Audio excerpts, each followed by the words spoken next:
last time in Renascence. Having concluded their business with the gatekeeper and returned to Gladam, the party had several matters of business to attend to. They reconvened with the elders of Gladam to give them the good news and were handsomely rewarded. They met with Duto and his mother Chailey to deliver the gatekeeper's gift and offer their support as he started this new phase of his life. They inspected Deep Echo Mines and, finding it vacant, aside from some items of interest, reported their success back to Dorn and Fallshine to collect their pay and conclude their contract. After a very busy couple of days tying up loose ends and parsing the implications of a very foreboding dream, they took some well-deserved rest at the North Shore Gardens. A few days after their return to Gladam, the party woke to the sight of green warden ships in the harbor. There, they found conservators Alexei Mercurian and Kaus, overseeing the salvage of a mysterious object from the ocean floor nearby. The party's inspection of the object yielded some troubling details, and in a private conversation with Alexei, they discussed the possibility of the object's fiendish-seeming origin and the potential connection to a Lorne sea monster. With all of these troubling omens about, the party seems to have concluded their business on Ferrell, and they are now preparing to take to the seas once more as they continue their adventures while avoiding possible notice from the White Cartel back in Freeport. It is currently mid-morning on the 41st of Inanama, about a week from High Harvest, and about 17 days since the party has landed in Gladam. You guys just wrapped up your talk with Alexei, and you now have the day before you to make ready for your next adventure. So, are there any questions before we begin? Is Alexei We still never here? had that conversation yet. He can be, if we want to pick up right there at the end. I have no you're purpose for welcome. him to be here. Just curious. Yeah, I think... I don't remember exactly how he wrapped up. He may have teleported away or not. I thought he but left, but that was maybe my... If there are any questions you wanted to have to ask Alexei before he departs, that is an option. We can rewind time back to that point. Otherwise, we can say he's gone, he's moved on. You guys are, on your own again and able to speak amongst yourselves without anyone present. Up to y'all. I have nothing for Alexei. Okay. Alexei's gone then. He is not present. Rip. Poof. Vamoosh. Second, 7th level slot used today. No more. Damn. Powerful. I mean, he teleported, right? Wait, could you just teleport us to land? Oh, he's gone. Yeah, but only if you have, a lot of money. Teleporting's free. Well, I mean, for the wizard casting it. Yeah. But he's a cool guy. He is. He is also a conservator. One of 6, I think, 6 or 7 of the second highest ranking officials in the Green Wardens in Freeport. And he does have a lot on his plate. So he may not have a lot of time to spare. Just island hopping as of right now. Doesn't he just want to hang out with us, though? We're cool. You're lovely, but you're also 5th level. Ugh, I can smell your level. I only hang out with at least 12th level people. Anyways, are there actually any questions, or do we want to just hop right back in? We never did the talk between. That's right. Yeah, we keep forgetting to do that. One of you needs to set a phone reminder. Yeah, that's true. I'm not gonna ask to have the whole conversation right now, but I will ask, will anything that they said influence where I might want to go?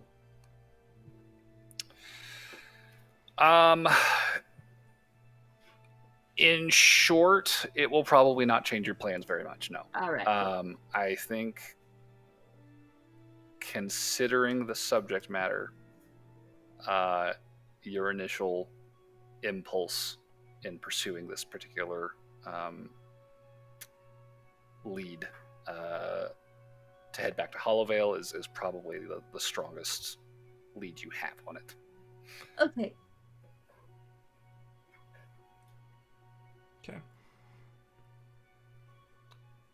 we jumping in then? The floor is yours. You are assembled in the living room of the cabana that you have procured for yourselves at the North Shore Gardens. How many days do we have here? I believe you guys were finishing out the remainder of the week, the 10-day week that you were promised for the goblin. I think it's like 3 or 4 more days or something like that. You stayed there for... I can figure it out. So you arrived on the island on the 24th, and you stayed there following the goblin situation for a grand total of 3 days, and then you spent like 3 days at the mines dealing with that, and then you spent another night there, I believe, maybe 2 nights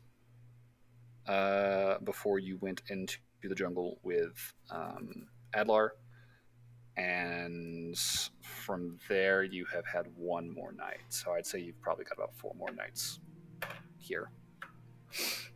I feel like we should do another beach episode. I certainly wouldn't mind Or at going least- to the beach. Like, I don't know. I think we should like take up these 4 days and just kind of like relax before we hop on the boat for our next adventure Yeah. and just use it up.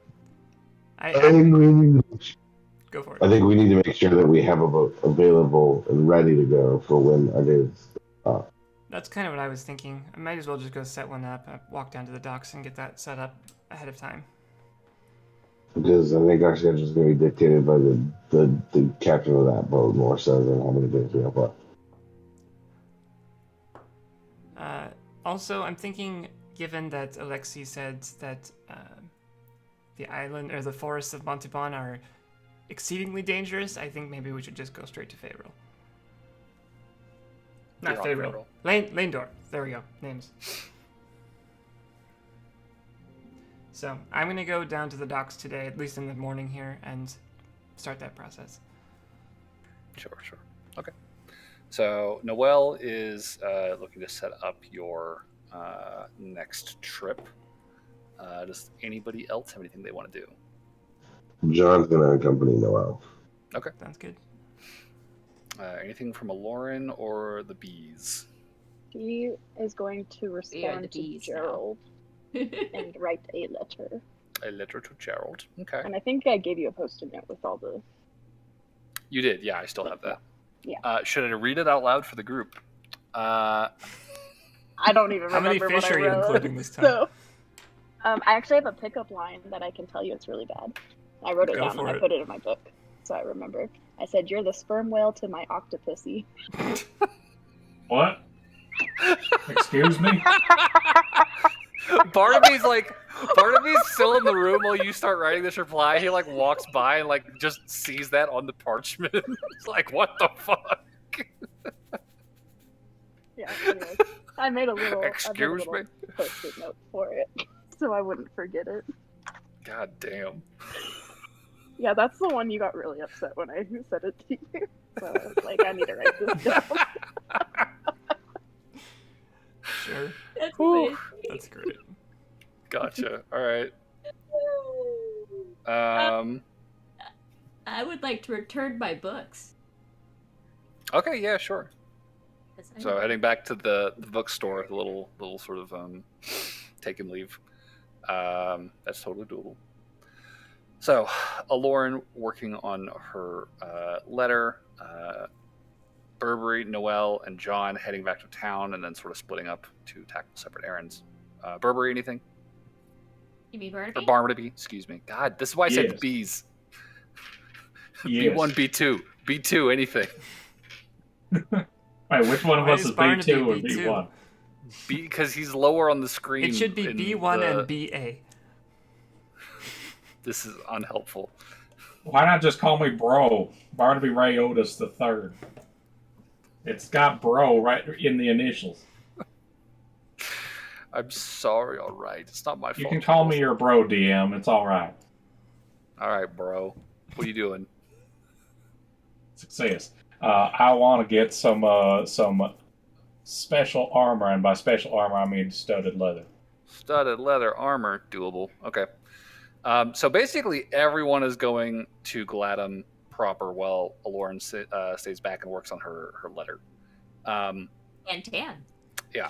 Once you guys reach the Port Scepter neighborhood, you're able to split up. And we'll just start with Noelle since she spoke up. Heading to the docks, looking for a ship. What is the game plan here? Is there any noticeable procedure that you do for this, or is this just like start talking to captains and hope you find a good one? Looking around, Like you a don't like really a see head of like the docks or someone in charge anywhere? There's not like a ferry office Okay. by any means. I will say you have spoken, or actually, I don't think you spoke with him. I think other members of the party spoke with him. The foreman on the docks here is a dwarfen man named Yannick. And it is not long before you are directed in his direction. Started to ask around. Yeah, he's Yannick Hermrock at your service, and he'll extend a hand. Yannick. I don't kind of think a shaved we've been head, introduced. braided beard. I'm Hi, Noelle. and good to meet you, lass. What can I do for you? We are looking, me and my four other friends are looking for passage to Laindor. Names, gotta remember. That's a long trip. It is. Can't say we get a lot of ships heading that direction on a regular basis. Being the person in charge here, is there a more logical sequence of ships we could take, like a stopover somewhere and then off to Laindor, like somewhere that would be more easy to get to? That could definitely be set up. I think we've actually, not that you mentioned it, we've actually had an influx of naval vessels coming through from Freeport, making their way out past the eastern edge of the Emerald Sea. Some deployment exercise or some such, but they've been coming pretty consistently. You might be able to hit a ride with one of them. And deployed by who? The Eastern Alliance. Are they open to people just joining their ship for a little while? I mean, I don't see why they wouldn't be. I've heard tell of folk hitching rides on transport ships at the very least. I don't know about the battleships, but we haven't had any of those coming through here, so I'm not really. I don't know if I want to ride on one of those anyway. There's a lot of guns. Well, we are hoping to leave in, I don't know how the timing's going to work out, but probably 4 to 5 days, I imagine. So if there's anything in that time range, I think that's more the priority here. Well, I don't exactly get a lot of advance notice, but if something comes through, I could definitely send a runner to you, let you know there's somebody in port headed that direction. Where are you staying at? The North Shore Gardens. Aren't we We fancy? are in Cabana Sea. Well, Miss Noelle, I can certainly have someone relay the message to your current address. Should anybody heading eastward make port here in the next few days. Very much Can't appreciate promise it. it'll be 4 to 5 days exactly, but I can say if we get to the ship, I can certainly let you know. Well, if it runs longer than that, it's not that we are in trouble. We just don't get to stay at the North Shore Gardens any longer. You poor dear. I know. Woe is me. Well, it's not the gardens, but the wet house over there has served many fine folk a fine lodging for the night or a week if they need it. So Good to there's know. certainly places around our humble port here you could find room and board. All right. Well, thank you very much for the info. I look forward to hearing from you again when you know more. Certainly. Well, hopefully we can get you on your way in short order here. Perfect. Have a good day, miss. You too. He will turn away and immediately begin yelling at his subordinates to get back to work. Anything else from you while you are in the neighborhood? I think we don't have to roleplay it, but one thing Noelle's got like on sort of a checklist while they're here is she wants to just have a conversation with Fennel, like just a long sit-down chat with Fennel at some point. Just as like a get-to-know you kind of thing, because, you know, we're both changelings and it's pretty rare. That is very, very yes. Cool. Yeah, we can come back to that. Okay. For sure. So making your way towards the wet house, hoping maybe to get that conversation going. Yeah. The other two individuals, I guess, who are heading into Gladam. Burberry returning your books, heading to the bookstore. The elderly elven proprietor greets you at the door. Welcomes you back inside. It's good to see you. Please, come in. Did you find them enlightening?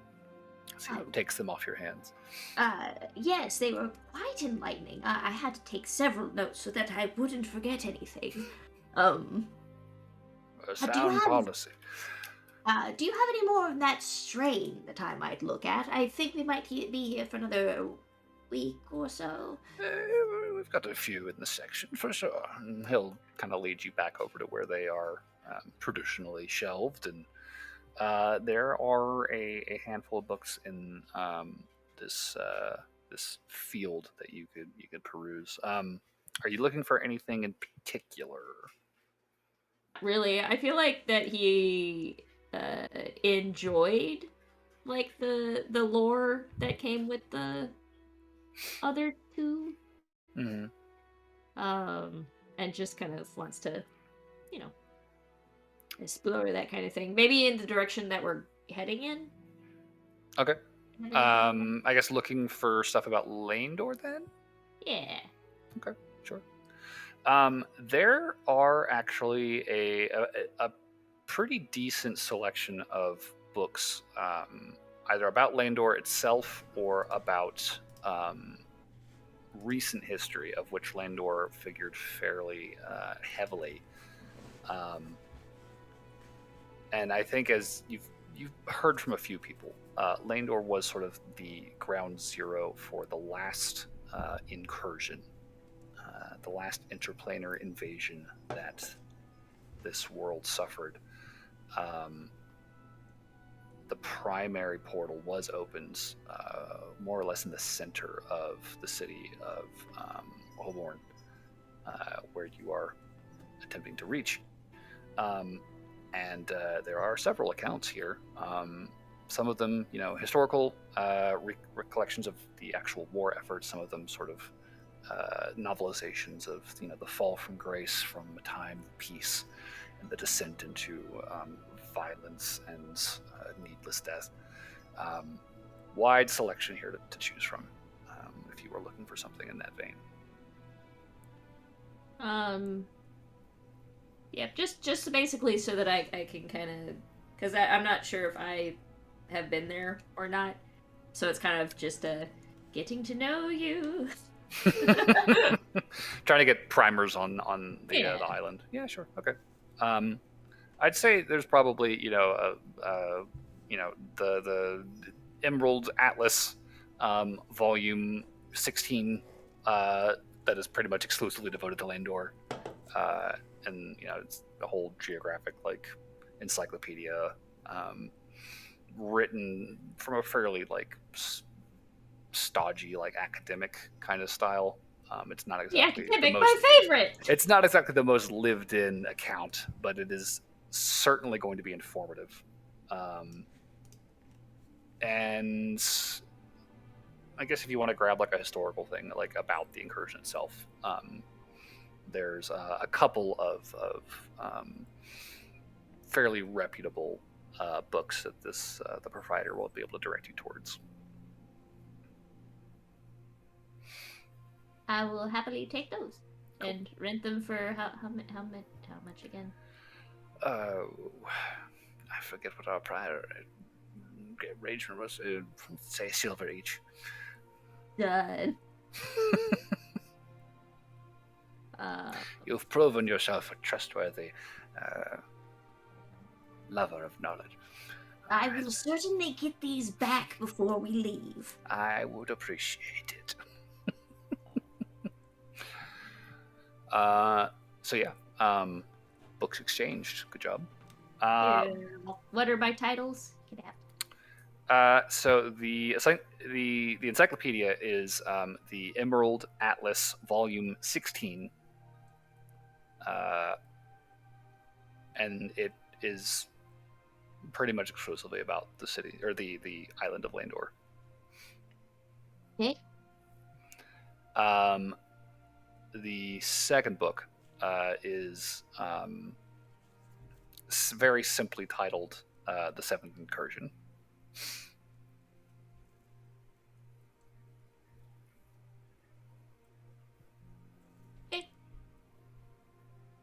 Okay. All right. So Barnaby, studded Yes. leather. Yes. As you have encountered so far in your time on the island, there are no proper storefronts to speak of. It's all cottage industry here. You just got to know the right people. Asking around, it's not long before you're hooked up with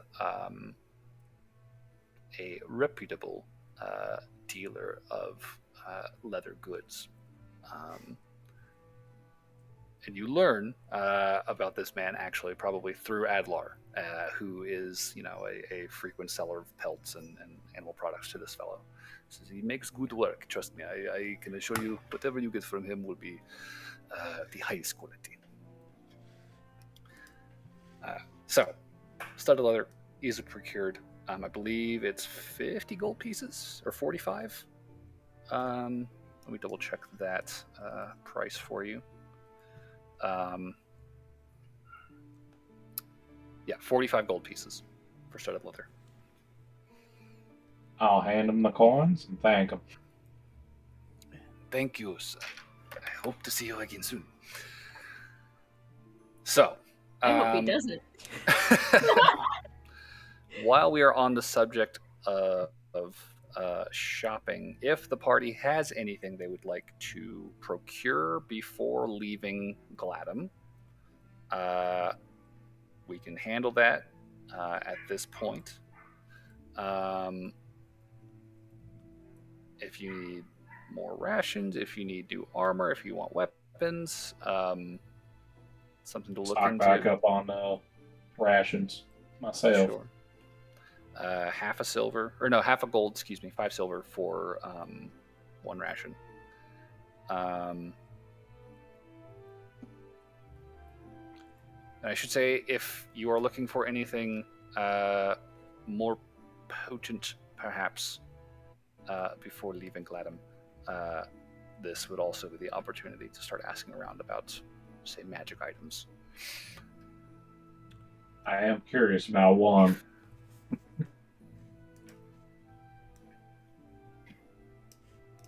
What sort of thing are you looking for, buddy?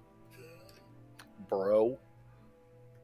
And discussing it, some boots with some kind of magical property on them.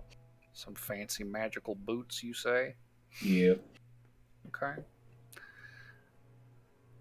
So, we'll say, to frame this, that this kind of comes up as you have touched base with Adlar and procured your new cuirass of leather armor.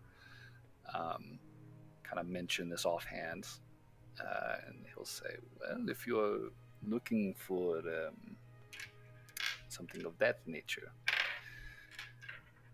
there are a few folk on the island who are craftsmen in that vein. It is a little bit more sophisticated, say, than leatherwork. It is not exactly something that we are terribly open about here, but I think you have more than proven yourself after this past week. I could probably set up a conversation for you if you would like. It may take a day or two, but I would greatly appreciate that. I'm here for a few more days, so that would work just fine. Certainly. Is there a budget you are looking at?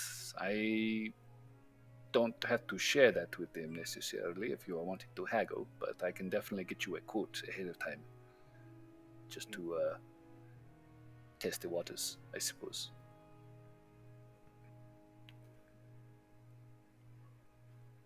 I'm not too pinched for coin right now, but Well, I definitely won't advertise that. yeah. That's a good way to lose coin. I am looking for anything super fancy from what I got in my noggin here. But still, I needed something with some of the arcane on it. Well, I can talk to my father and see if he knows anyone who's been working on anything of that nature. I'll come find you if I have good news, right? Sounds And like we'll a plan. say, yeah, Barnaby, you probably won't hear back from him today. After you part All right. ways with Adlar, you go about the rest of your business for the day, sure, but like he doesn't ever get back to you before sundown, and you finally retire back to the cabana for the night. Is there anything else that you want to do today? Before I get to that question, how should I know you got the armor all laid out in like Vambrace's greaves, helm, all that. How should I change that for the new armor? I get one more AC, is what it really boils down to. Right. Okay. So what I'll say is that you are swapping out the leather armor there Yep. for a. It'll be a brigandine of studded leather. So that is just going to replace the leather armor. All right, so that boosted up by 1 point then. Yeah. So that'll be 3 now. Got it. Perfect. Let's see. And it has gone from 5 pounds to 10. Just Yes. yeah. So little heftier. Yeah. Outside of that, I'm probably just gonna head to the beach, cast a rod, and play the banjo while I wait for bites. All right, fair enough. I'll say go ahead and give me a survival check. We'll see how your fishing goes. All right.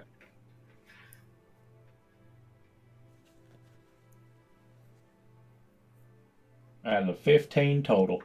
15. Okay, it's not bad.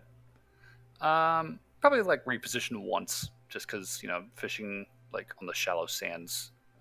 Probably not going to get a lot of fish swimming right up there. So you find yourself a spot a little closer to the rocks where the drop off into the depths is a little bit better. And within 10 minutes of that reposition, you start getting tugs on your rod. And yeah, you'll.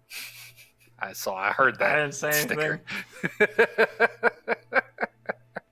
Little rod tugging going on. A little bit. And yeah, Barnaby, you'll probably grab a couple little colorful tropical fish. Perfect. Nothing huge, but they are, a couple pounds each. I'm out fishing. I'm doing what I like. Fair enough.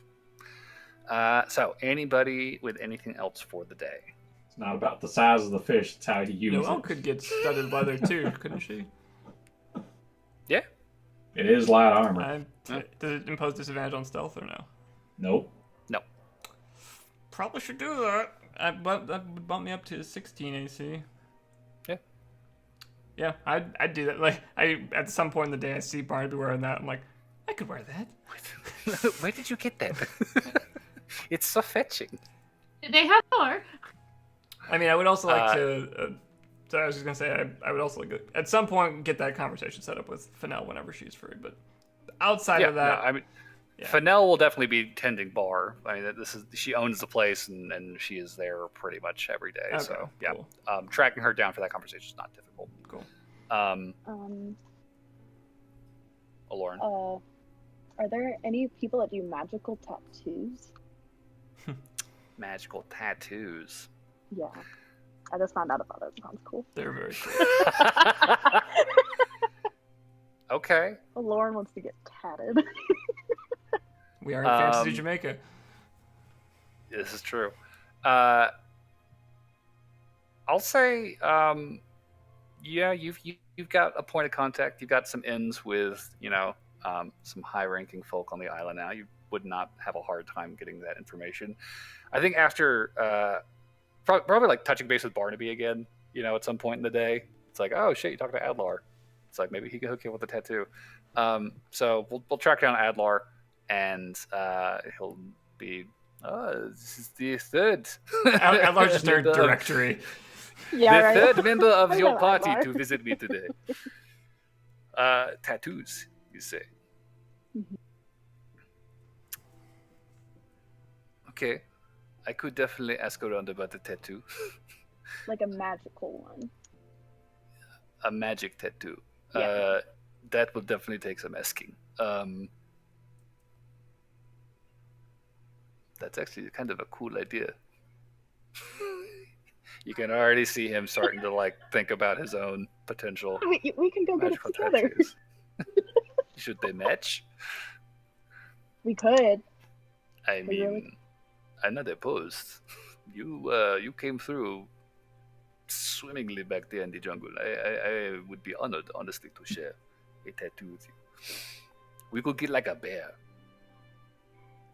A bear with like a bow or just like some arrows, Ooh, is the bear shooting the bow? It could. He's like an archering bear. That's kind of badass. I won't lie. So when you said bow, I thought like hair bow and not like bow and arrow. You should get No, one no, that's not just a a hair bow. big heart on your arm. It says Gerald forever. I can't imagine that going poorly. I will not be getting that matching tattoo. I'm sorry. But the bear and the bow is a good idea. I like that one. And it Yeah, just I is can. your name I can here. ask around. I will see what I can find. I'm actually looking for some magic boots for your friend Barnaby. So this will be quite the order if it comes through. I should probably ask for commission. Yeah. Adlar will happily, take that favor for you. You've more than gained his trust. Do you want to get some armor too while you're out, or I'm a bear. I don't need armor. no armor? All right. I mean, half the time I'm in combat, I'm a bear. I mean, that's fair. I'm not gonna stop. So Maybe more like 70% of the time. yeah, I spend more time as a bear than I do a Lauren at this point. Yeah, I'm surprised you still remember how to speak Aquan.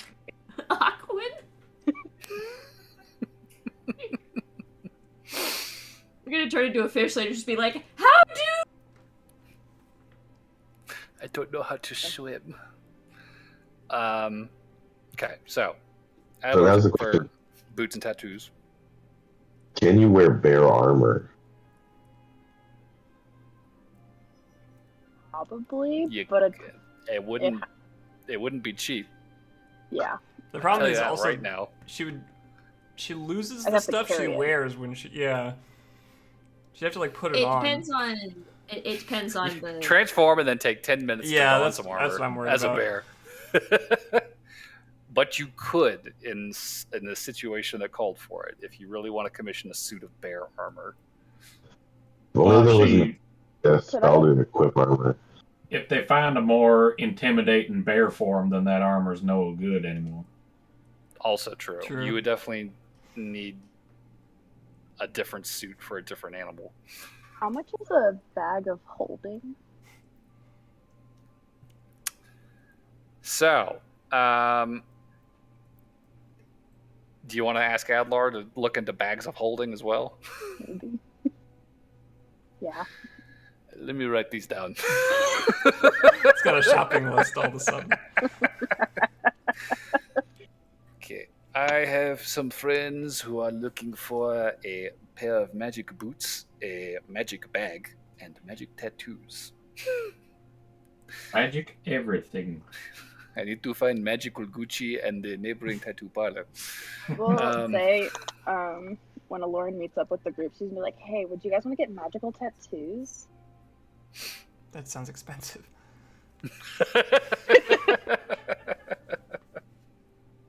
think I'm quite all right, thank you. Normally, this is where I'd quote some god I made up, but apparently that has consequences, so I'm not going to do that anymore.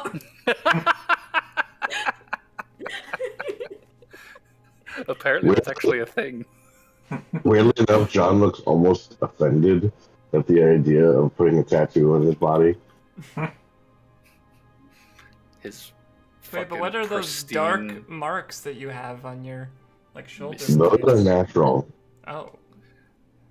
Alright. I was born with those. Those are birthmarks. I want to roll insight on They're that. so symmetrical and perfect. It's crazy. Yeah, go ahead and roll insight. That's a natural 20 on insight. Okay. They're natural. Yeah. He's definitely not lying. I'm pretty sure John's been open about his descent. House as far Goliath. Yeah. It's the Goliath side of him. I don't know if I've ever seen a Goliath. You've probably crossed paths, considering you were a pretty constant traveler growing up. Yeah, I mean, thinking about it for a second more, it's like, yeah, the Goliaths are sort of naturally sort of marked that way, much more intricate. Goliath marks are very personal. They're very like a zebra's stripes. Each one is unique to each individual. Yeah. Pulls out book, right.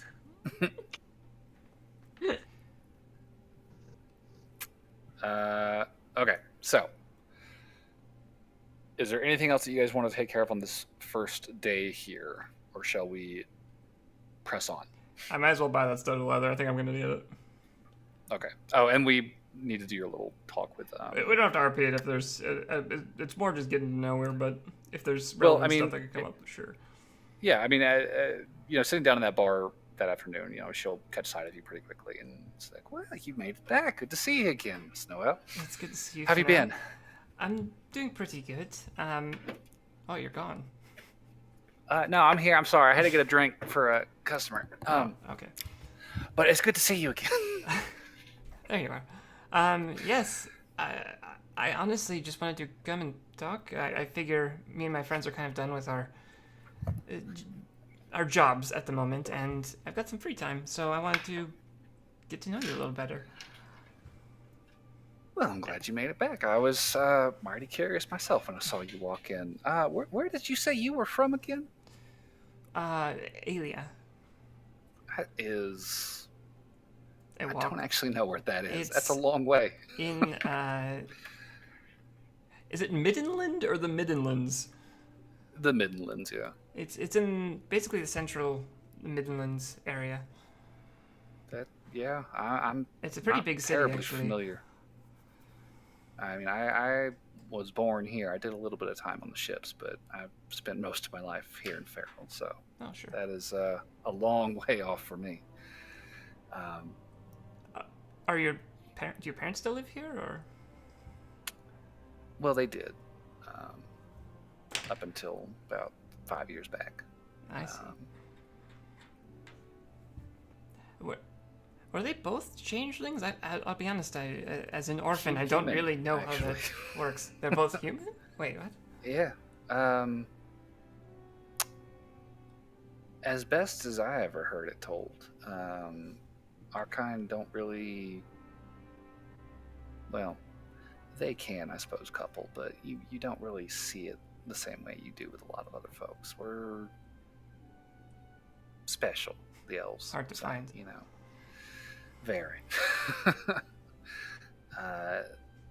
They say it's our proximity to the Feywild that draws us out. Some folk are more susceptible to that influence than others. My parents seem to be some of those, so they, I guess, just had the right nights on the right night. Wait, so they were both human, you said? Yeah. Huh. as far back as either one could remember. Both families. It's weird. Whenever I thought about my parents or who they could have been, I always imagined them as changelings, but They could well be. I mean, I'm given to understand, at the very least, our kind aren't exactly going to change back right. over generations. And I've spoken to a handful of Ganassi and some Tieflings about that sort of thing, and similar situations. It's a dominant trait. It tends to be, seems like, although it'll emerge out of a family line after decades and decades. But where'd you find out all of this? I mean, I admit I haven't I've gone into great detail of research on this topic, but you seem there's knowledgeable. certainly a lot of elves here, and my folks definitely did a lot of asking after I was born. That makes sense. Everything else I've sort of just picked up, either sailing and talking to folks, or tending bar here and talking to folks. I have to imagine one of my parents probably was a changeling, just because Aelia is a very big city, kind of in the middle of like. There's not like fey forests around there that I know about. Nothing I heard about when I was a kid, at least. So that's very interesting. Possibility. And you've just lived here since you were little? Have you ever gone out exploring? Yeah, no, I did a stint on merchant ships for a few years after I came of age. Did a decent amount of sailing around the sea and saw enough of it that I decided home was where I wanted to be. Did you go across, like, to the various islands, or like way out there, like just all over the world? I have been as far east as Elthor. Wait, do I know that? Elthor is the northern half of the continent that contains the hobgoblin nation of Kremlcon. Oh wow, so that's a ways. Yeah, Elthor is it's very, very equatorial, extremely like hot, wet, rainforested. There's a massive mountain chain that runs down the west coast, and a decent number of cities that have sort of cropped up on that side of the mountains. The far side of Elthor, however, is much more sparsely settled. And she'll explain. She's never been all the way out to the Seychelles, say. Mm-hmm. She's primarily sailed the Sea of Hulan, just kind of back and forth between Lythor and Elthor. Was the longest stint. But I've spent most of my time up around Carthrazil and Sarashore. There's a decent amount of trade up that way, and it was far enough from home at the time that I felt like I was seeing something. Sure. Beautiful country, hot as hell. I was going to say it's got to be pretty warm up there. Is it nice though? When in the shade, is it nice? During the cool season, what little of it exists, it's pretty nice.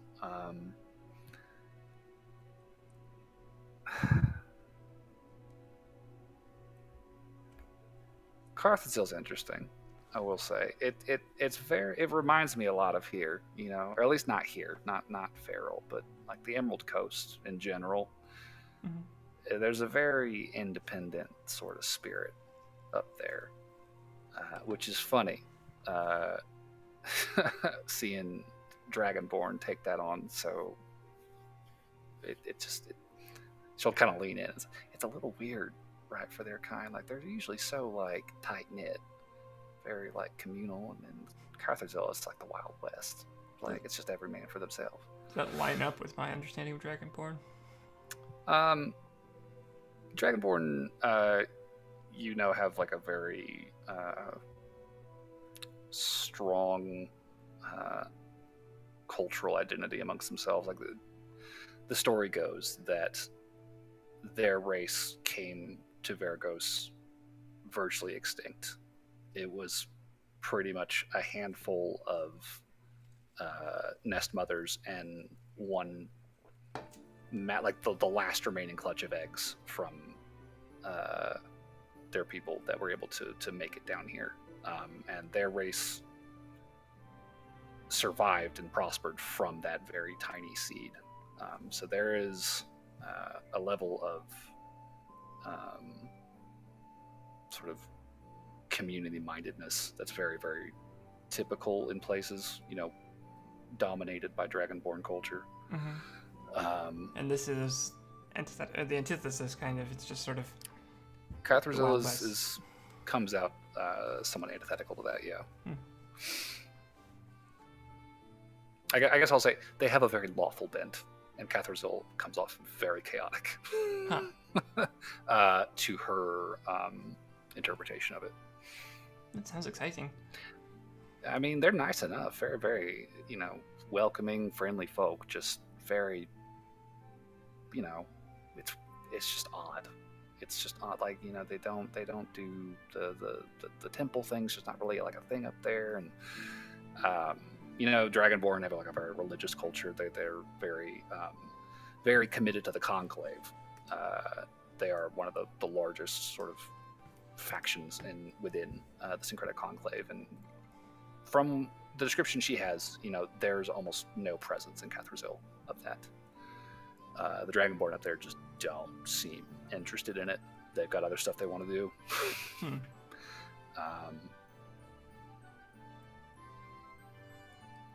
From what she is able to recollect, she wouldn't have spent a lot of time like inland. She was on ships in ports. Yeah. But the descriptions that you get, third hand through the story she was told is that the inland territories of Greater Simor are these rugged, arid, very inhospitable terrain that is just covered in draconic ruins. And it strikes you that this description is very similar to what you've heard about Illical. It's a Dragonborn heavy region, and it is also well known as sort of a place that is covered in draconic ruin.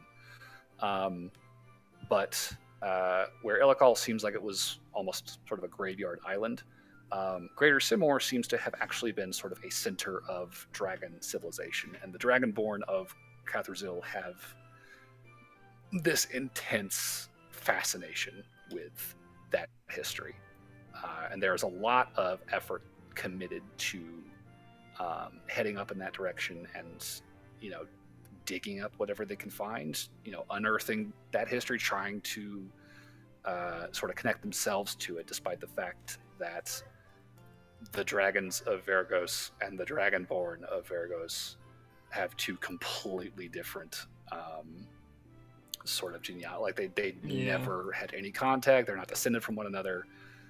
One was a first era civilization that was wiped out somehow, and the other was a clutch of eggs that made it to port here and has managed to flourish since then. I imagine learning how they were wiped out is probably part of it, right? That's why they maybe would be interested in that? I think it's more trying to find like almost like a kinship with it, like as distant as their origins are. It's like, even across the stars, our kind made this kind of thing. It sounds like a very fascinating place, to be honest. I mean, I was tempted, I won't lie, to take a stab at joining one of those digging crews, but I mean, it's hot as hell even in the ports. I can't imagine trying to make a go of it up there in the desert. That just sounds god awful. I mean, shit, don't even get me started on the folk trying to climb Dathadar. That is... some people are just built differently, I suppose. I mean, power to you. She'll kind of raise a glass to you. Y'all plumbing the depths of Deep Echo Mine and fighting dark fairies out in the jungle. Crazy shit. Yeah, I'm starting to learn what I'm cool with doing, you know, where my limits are. We survived, Sure, but boy, was it a lot. Yeah, it was, and there were some scary moments too. I don't know. I mean, that's par for the course when you're traveling with a group and doing, you know, quests and stuff, but it was just, this is completely new to me. I feel like I've dropped in the deep end. That's ballsier than anything I ever did. I mean, I've weathered some storms in my time, but fighting like that for your life that's something. And if it's not for you, maybe there's a tavern in your future somewhere. It's not a bad living. I could see that in the future, maybe, but I don't know. For now, I'm kind of in that same phase that you probably were in, where you left home and you just want to start, just do something, you know, just try stuff. Mm-hmm. Mm-hmm. So. No, I completely understand that. Spent years out there, decades really, but I think it was worth it. You know, I got to a point where it was like I knew I had seen as much as I wanted to, and what I really wanted was to just like I wanted to keep experiencing it, but I didn't want to like die for it. You know. Yeah. And this is like the best way to get a story out of somebody. I mean, look at us right now, right? You know, like I have conversations like this constantly. Folk come in here, talk about the crazy shit, and I get to soak it all up, and I don't have to live with none of it. It's great. I do like to listen to stories. So, is there anything else that you want to ask, probe, inquire about with her? Because I think she could probably just kind of keep going back and forth. Like I think the only thing that I would specifically try and probe about is where the idea kind of got in her head about just being a changeling openly and just not even caring about the ability, not hiding it. Like, where did that mentality originate for her? Well, I never really had a chance to hide it here, you know. Mm-hmm. I think my folks knew enough when I was born to glean it was Fae, you know. So they started asking around here way before I could even walk or talk. So I mean, everybody knew. It wasn't really a secret. And by the time I was old enough for it to really register, that I was different, I was like, well, I could try to hide it, but it's not like I'm going to trick anybody. They know already. It was just kind of, had to make peace with it. I thought about it. I won't lie. Once I got out on the boats, but I mean, didn't you ever honestly, run into the prejudices, the people who just assume because you are a changeling, you are going to trick them or deceive them or lie to them? I mean, yeah, but like everyone who thought that was kind of a moron about a lot of stuff in general. You're not wrong. It wasn't really the kind of thing I really wanted to spend a lot of time trying to dissuade them of. Like you already know, like you can see it, like I can change my face if I want to, and it's not like I'm hiding that. So like, how am I going to trick anybody? Like, I don't know. It never struck me to really try to do anything crazy with it either. Like I've always used it as like a fun trick, but it's never been like, I mean, I've heard stories for sure about folk who claim they've been swindled by a changeling, said they would, their lover came home after months at sea and they had their whole, romantic night before they left. And then, a week later, lover comes back again and it's like, oh, what happened? And it's like, well, a changeling, I guess. Yeah. But like, that sounds like so psychotic to me. Like, who would do something like that? Yeah. You know? Yeah, don't know. I there are some out there that definitely give us a bad name. Well, they don't speak for all of us. Am I right? Right. So, anything else before we wrap No, today? that's fine for today. Excellent. Cool. So, day one, wrapping up, moving on to the 42nd. Aloran and Barnaby, you will be sought out by Adlar. Not early in the morning, but, well before noon. He will very excitedly meet you, we'll say, as you're about to leave the North Shore Gardens, and let you know is that, listen, I think I might be able to hook you up with someone who can help you out with what you're looking for. And he will lead you to an unfamiliar home, not terribly far from his, just off the Summer Square. And there, knocking at the door, you will be greeted by a familiar face. The female elven elder, Kira Bedelish, will find you on her doorstep. Yeah. These were their friends. I probably should have guessed, Adla. Please come in. And she'll welcome you into her home. You can hear elven voices in the kitchen.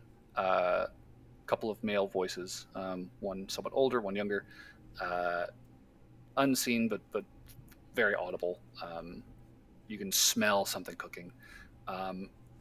She will lead you not back that way though, but like through the sitting room at the front of the house into a side room that is kind of a mess. Just this big, very densely packed workspace. There are mannequins garbed in various stages of construction, in various cloaks, tunics.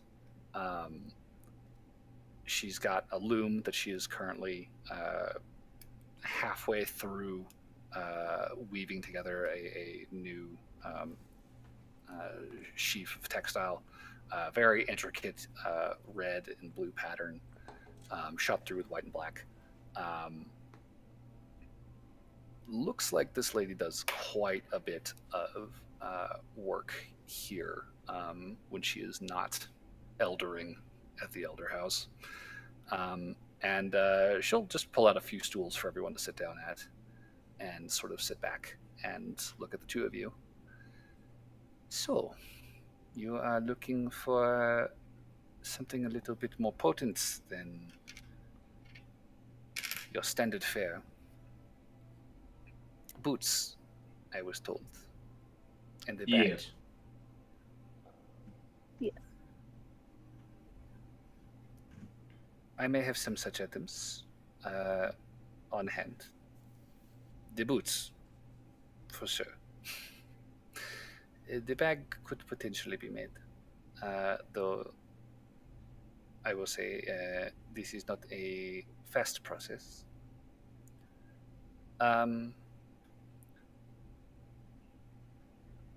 You said something about tattoos as well?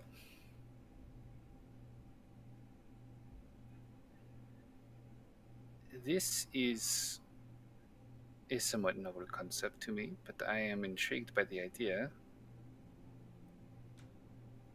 I am familiar with some tattoo artists who do some work down on the docks. They are not mages of any report, but I am. It's possible that we could perhaps craft something novel in that vein. If you are looking for something like that. What exactly did you have in mind? The tattoo. Of Was it perhaps an illuminator's tattoo? A spell wrought tattoo? A coiling grasp tattoo? I don't know a whole lot about spell tattoos. I'm just reading off the list here. But yeah, Kira is, as it would seem to, she is a fairly competent craftswoman in her own regard, and an enchanter to boot. Barnaby, she will be able to show you right now that she does in fact have a pair. I believe you were looking for boots of elven kind. Nope. No. Nope. Oh. Well, shit. I was quite misinformed. What were you looking for? I think they usually have like little wings on them. Winged boots, I think, is the name. That is a substantially more complex process. Okay. Winged boots. She will. I mean, she's not even going to look around the workshop. She can tell you right now. I don't exactly have that lying around.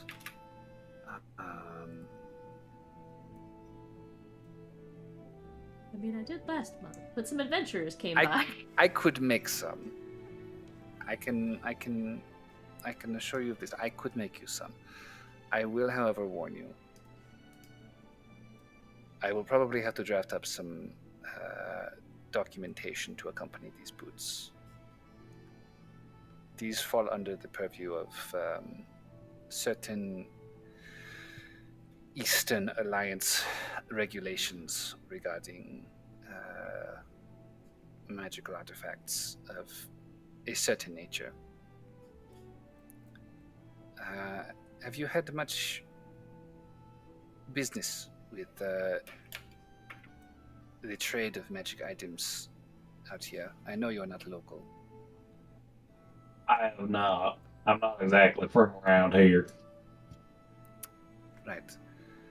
Well, with something like what I thought you needed, they are not terribly, remarkable. They are not exactly dangerous. But when it comes to items of destructive capability, items that would be of military interest, say, the Eastern Alliance that holds power in these lands does regulate the trade of these sorts of items. It is not so much a restriction as much as it is a tracking requirement. They simply ask that when these items are traded, that they be documented. So, as long as you're all right signing a few papers before we conclude the transaction, I can certainly make them for you. I don't have a problem with that. All right. Well, some people do, so it is important to check these sorts of things. It is also why we are not exactly in the habit of advertising these sorts of services. Makes sense. To just any visitor. But you being special cases, I am more than happy to extend my services. In the future, of course, also, if you are looking for this sort of work done elsewhere, as you've done with your friend Adla here, it is generally best to seek out a broker. Craftsmen prefer to keep to themselves, and they do not generally advertise. It is not exactly the safest thing in the world to be collecting items of this quality and stockpiling them anywhere. Most things are done on commission, and done through an intermediary. This sort of meeting is somewhat atypical, but we have obviously met and spoken, and you have done us a great service. I am comfortable with you, of course. But if in your travels you are looking for this sort of work, you will need to find someone in Adlar's position, to set up these sorts of meetings and exchanges. So, Winged Boots. She will Yes. sort of turn back to her workspace, kind of push some sheafs of fabric off the table, and unearth a very hefty tome. I think you glean pretty quickly this is probably her spellbook. She'll start paging through it. It is not a complicated enchantment. The tricky thing is ensuring that you remain stable while these things are lifting you into the air. There is a certain level of precariousness to flying from the bottom up, but it's not a difficult thing to accomplish.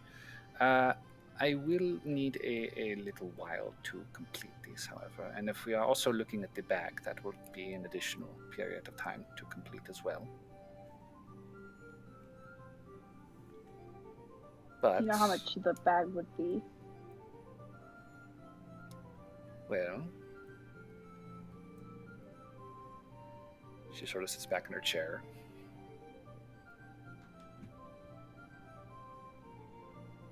For the reagents required and the simple materials of a leather pouch, there is a baseline in terms of materials. The question is, how much are we charging for the expertise involved in this craft?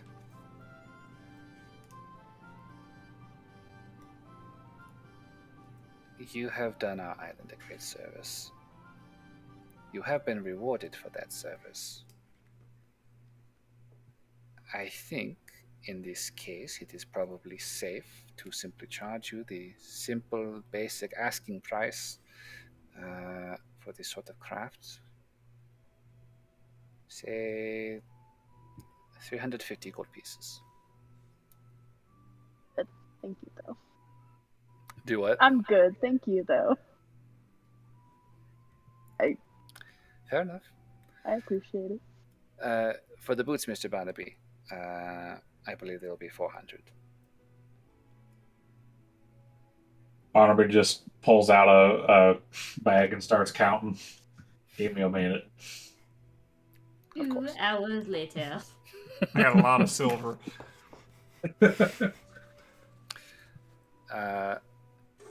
Now, as a professional in this business, I will only be taking half up front. The other half will be delivered upon completion of your project. I am not a crook. And I believe with something of this complexity, it will probably take me about... She starts doing a little bit of math. Starts reading her DM screen, looking for the section on magic item crafting and time.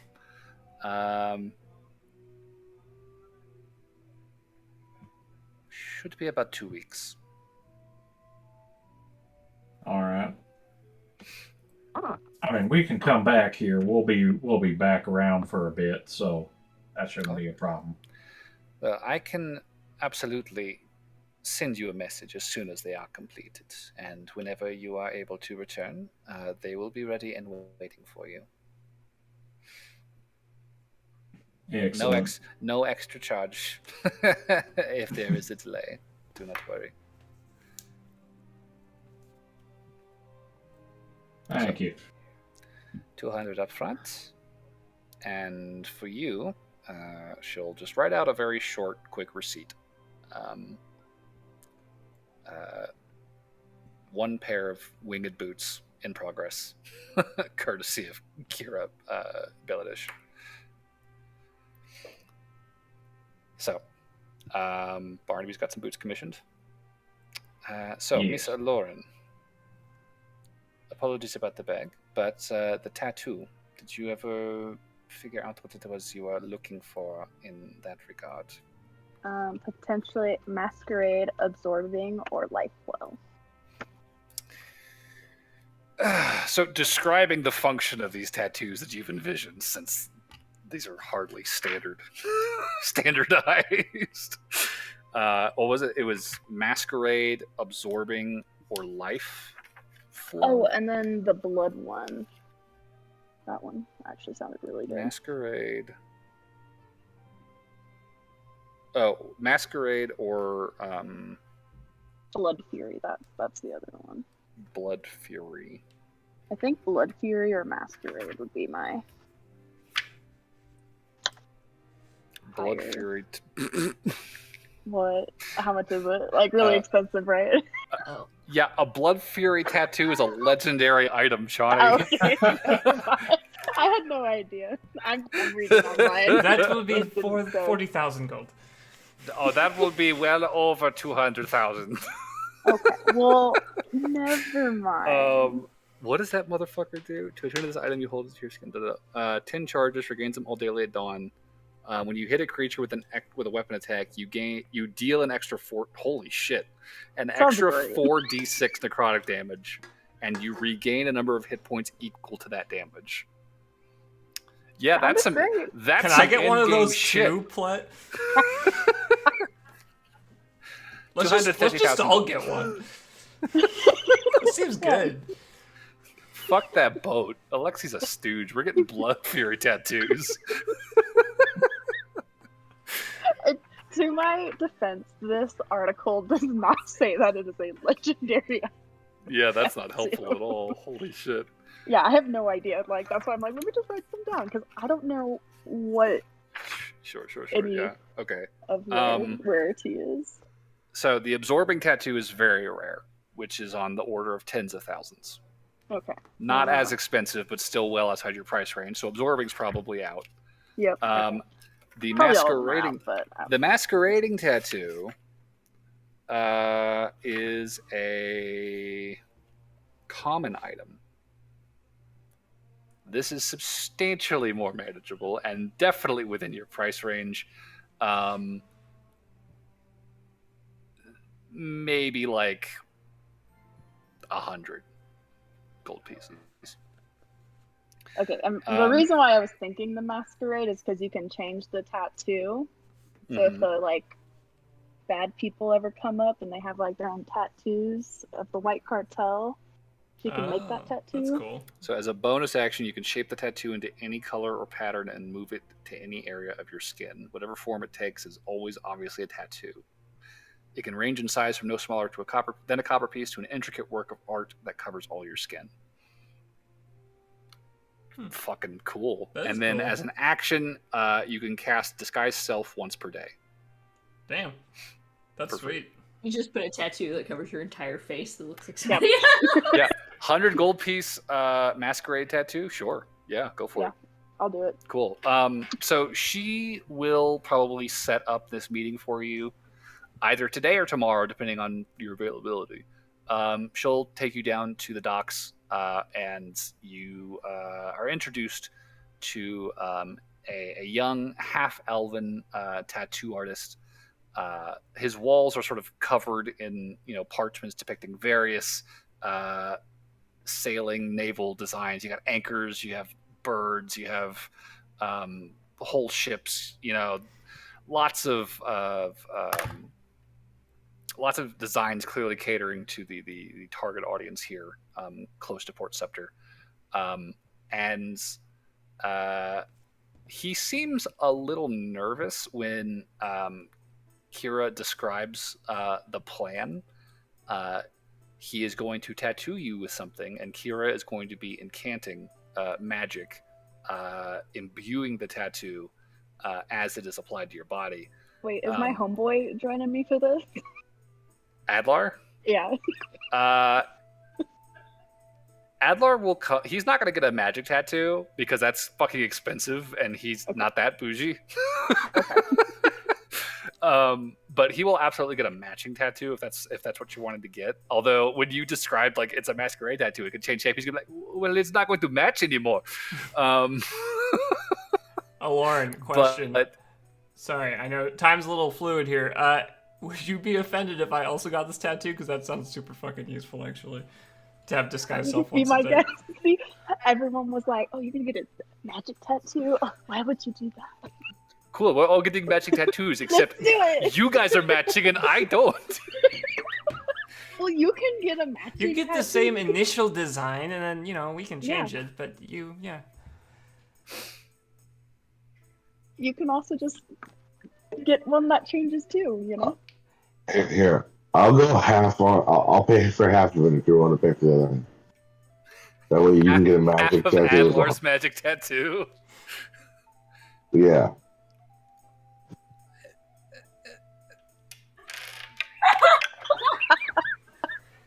Yeah, okay, fine. Everyone gets matching magical shape-shifting tattoos. Sick. Cool. So over the course of this afternoon, Noelle and Aloran, you guys are going to take turns on the chair. By the way, I've never gotten a tattoo. Is it painful? Yeah, how painful is it? Because I haven't had a tattoo before either. Hold my hand to Lauren. Okay. The half-elven tattoo artist, his name is Silmanor. He just kind of winces. He's like, "You're probably going to want something to bite here." And he will probably give you both like leather straps that you can like chew on. As he spends the next couple of hours very meticulously with these bundles of sharp fucking needles covered in ink that he is just like hammering into your skin for fucking hours. He's not even really like trying to make a design, you realize, based off of what Kira has described. The goal is really to just get the ink in and enchant as it sort of takes hold. And at first, you feel this very sharp, stinging, mind-numbing pain that just kind of grows, this dull ache in your arms. It's mind-numbing. And Decide where I wanted to get it. where do you want it? Where do you want it? I don't know. Tramp. I honestly, low-key, I was joking with myself. I'm like, oh, she could get a tramp stamp. And I was like, no, she's not. You could turn it into a tramp stamp when it's done. That's true. I could. I guess right now I'll just start on the inner arm. Yeah, we'll just do arm. Okay. He'll probably recommend, like, you should probably do it here. This is the way it's going to work, because it's going to hurt less. Doing your ash because it's more fleshy bits. My God, Aloran can now prank Gerald when she sees him next and get like a big heart on her belly that says "I love Gerald." My God. Just on your face. It's a heart on your face, and it says "I love Gerald" at the top. It's like the entire What do you think, Gerald? right cheek. Do you like it? I figured we'd get yours today. She makes her face looks like Gerald's face. She's like, my God. "Hey, Gerald. Now we can always be together." This is what I was afraid of.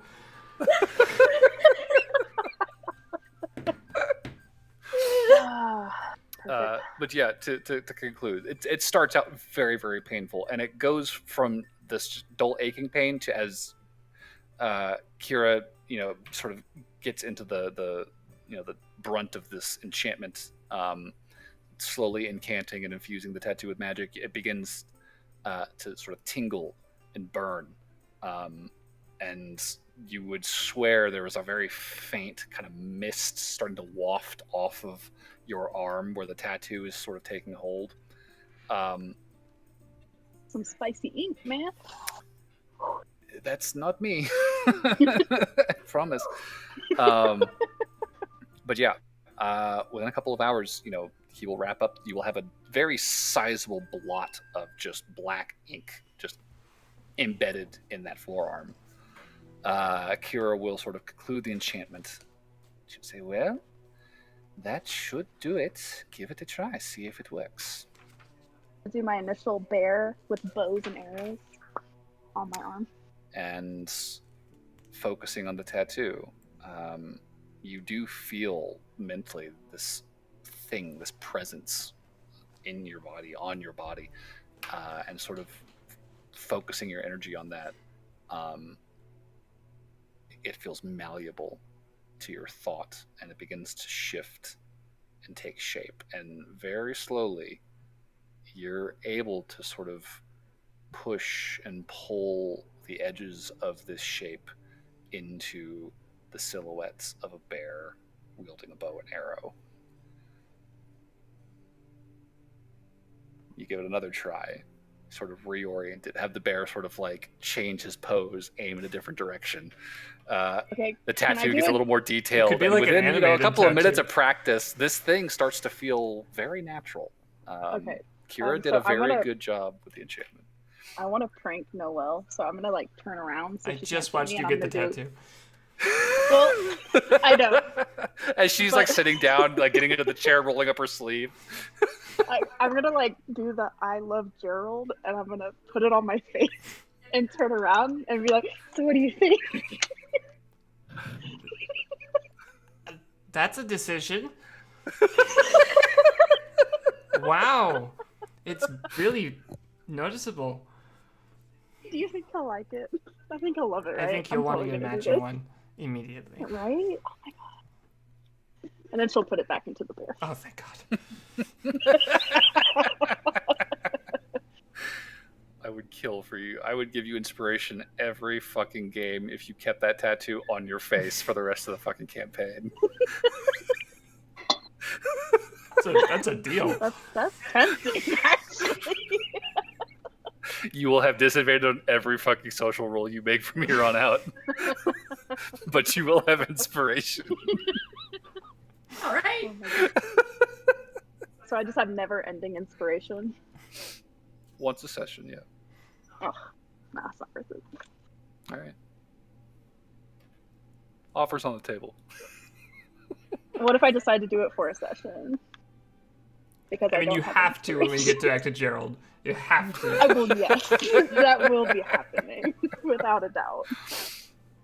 This is not a deal where it's just like, I'll take it to this session, but no more. It's like, no. I want this on your face for the rest of the campaign. I mean, the character art's already been drawn. It's not like that's changing. They could. I've got the PSD still. Go ahead and literally add the tattoo back in. Can you put the heart on her nose? So she has a little heart nose? Yeah, sure. If you do it. Heart on the nose, Gerald. Aloran, Noelle, you will both receive this masquerading tattoo. Sweet. Takes an attunement slot, cost you 100 gold pieces. Yep. But that is something that you were able to accomplish this afternoon. And Barnaby has his commission for winged boots. Oh my god, can I do like Moana tattoo where it's like moving around and stuff? And That's what I was thinking. You could probably just animate it. guidance? I mean, It probably would require you to concentrate on doing that, but sure. That'd be cool. yeah, I would say, because it's basically, it requires your bonus action every round. So as long as that's just what you're doing, like you can constantly just have it fucking waving around, but you're concentrating on it, right? Lauren's gonna be really distracted for a while, guys, with this tattoo. Just to let you know. She's got the pretty Maui cool. tattoos now. Yep. She got her arms, her back, and there's like a little Lauren just like running Swimming around. Yeah. Doing dancing, turning into a bear. Aloran's basically just gonna be. Heads off. Aloran's just gonna be standing in front of a mirror for the rest of the night, just like stock still for hours on end, just fucking animating this tattoo across her body, just watching it. That is the rest of her night. Yep, that'll be our tale from when we met to where we are now. Cool. So yeah, you guys will receive these tattoos, and Noelle, like I said, very unpleasant, stinging, aching pain to start. That transitions to a slow burning and tingling with faint smoking. But after the end of this 2-hour session, you will have in your skin, very stark against your complexion, this blot of ink that you find yourself able to control with but a thought. Wow, being able to control your appearance with a thought. Crazy. Novel. Yes. Yeah, you take to it like that. It's like immediate, like, oh, cool. Yeah. Interesting. I think I'll put it as I think it'll be a quill and a rapier crossed on my arm for now. Just like on the shoulder. Like the muscle man. Cool. I Adlar is reflexing on absolutely you? keeping his as the bear with the bow. He is committed to that. So do have another big purchase I want to make at some point, but if someone else wants to do stuff today too, feel free. Lauren's distracted for the rest of the days. well, Clark went to the bathroom. Barnaby, do you have anything you want to do today? Burberry, anything? It's going to be fishing and playing the banjo, living the life, you know. Vibing. I mean, I have a book to read. Burberry is busy. Fair. Okay. So, Noelle, you wanted to buy something? Okay. I'd like to find maybe ask around. I know there's not like traditional shops here, but if there's anything close to a jeweler, something really, really high end, High-end jewelry. Okay. or someone who's just like an expert at crafting jewelry out of their home or something. I will say the individual you wind up directed to is an elderly elven man with a home very, very close to the waterfront. Actually, he is based out of Port Scepter. And when you meet him, he says, "Well, please come in, come in. I am Herr Lehman. And who might you be?" Noelle, it's a pleasure to meet you. Well, I am given to understand that you are looking for fine jewel work. Yes. I am only here for a few days still, so I don't know if I'd be able to custom commission anything from you. I'm not sure what the turnaround on things like that is. Well, but I am throw looking it at for me. something that specifically diamond is what I'm looking for. Diamond, interesting. I Do would you look have, for like, something custom cut, or do you need a specific sort of fastening? I do keep a decent stock of things ready on hand, just in I'll look case through your someone stock and wants- then see if there's something that jumps out at me first. How about that? All right. Well, if you'll So, excuse me, and he will leave you in this front room. He'll have actually prepared some herbal tea, set that out for you.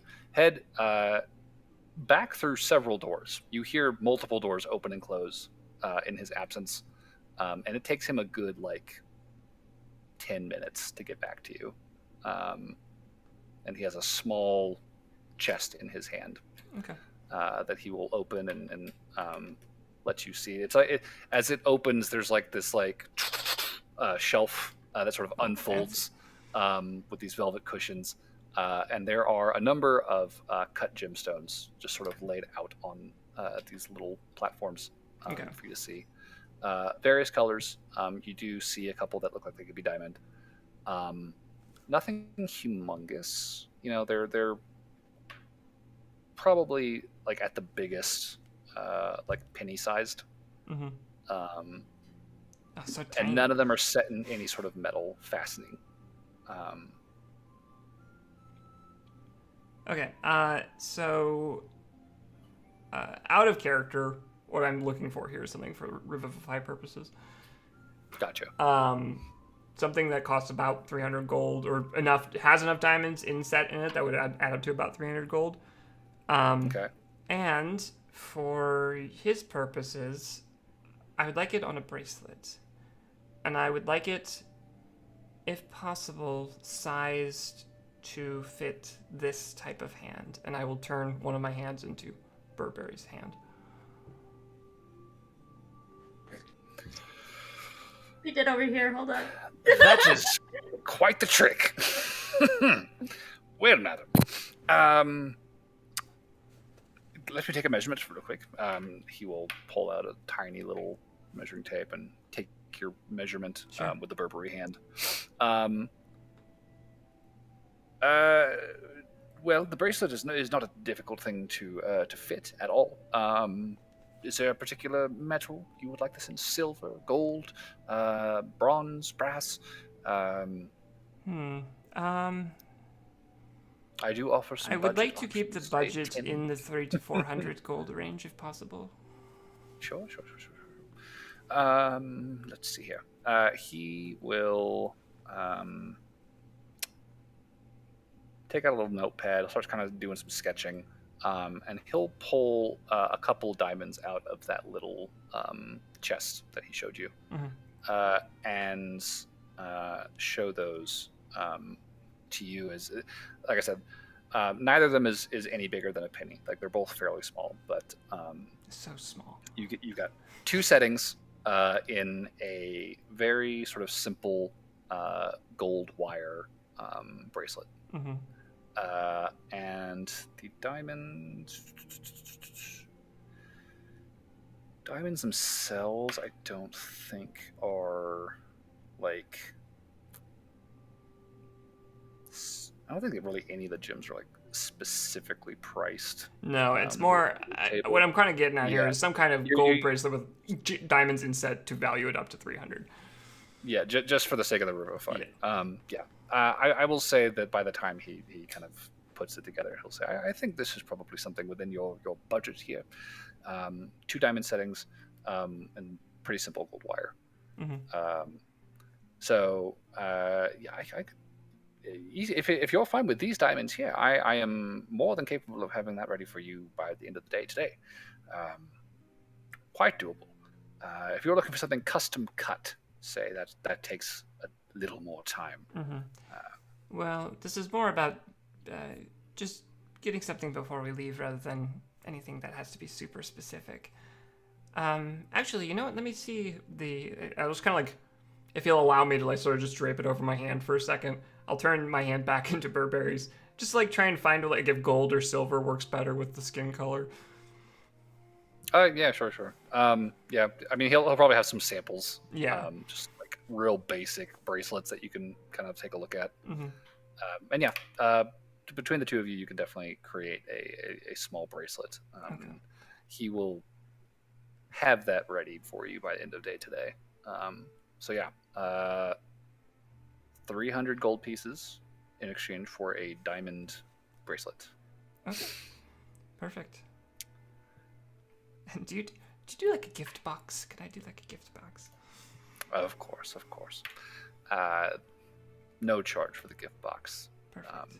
These are more than enough to make his money back. All right. Cool. So, I will. Aaron the jeweler. That'll be the last thing I do today, I suppose. Cool. So, day 3. Anything on the docket? I would also like to find some information regarding. What was his name? He seems cool. Barnaby. Lil? I mean, Barnaby's cool, but I know about Barnaby. Kalal, the god. Yeah. Yes, Kalal. Also, I don't think there's a book on Barnaby. Although if there was, I'd love to read it. I would love to read that book. Post game, Barnaby will absolutely be ghostwriting an autobiography, or not ghostwriting. He will be commissioning a ghostwriter to write his autobiography. Ghost it. It will be me, and I will make up everything as I go. You know, I say that this book is too outlandish to be Barnaby, but I've met Barnaby, and yes, that seems on the money. Yeah, that sounds like him. Okay, so you do have a very standard conclave, education. You are familiar with Kalal and his basic history. Are you looking for something more detailed? Something that might not be conclave made? Interesting. Like, because I've probably been taught all the conclave stuff, so I'm looking for things outside of what I have in. I will say then, the conclave shrine in town is probably not a good venue for what you're looking for, so we'll cross that off.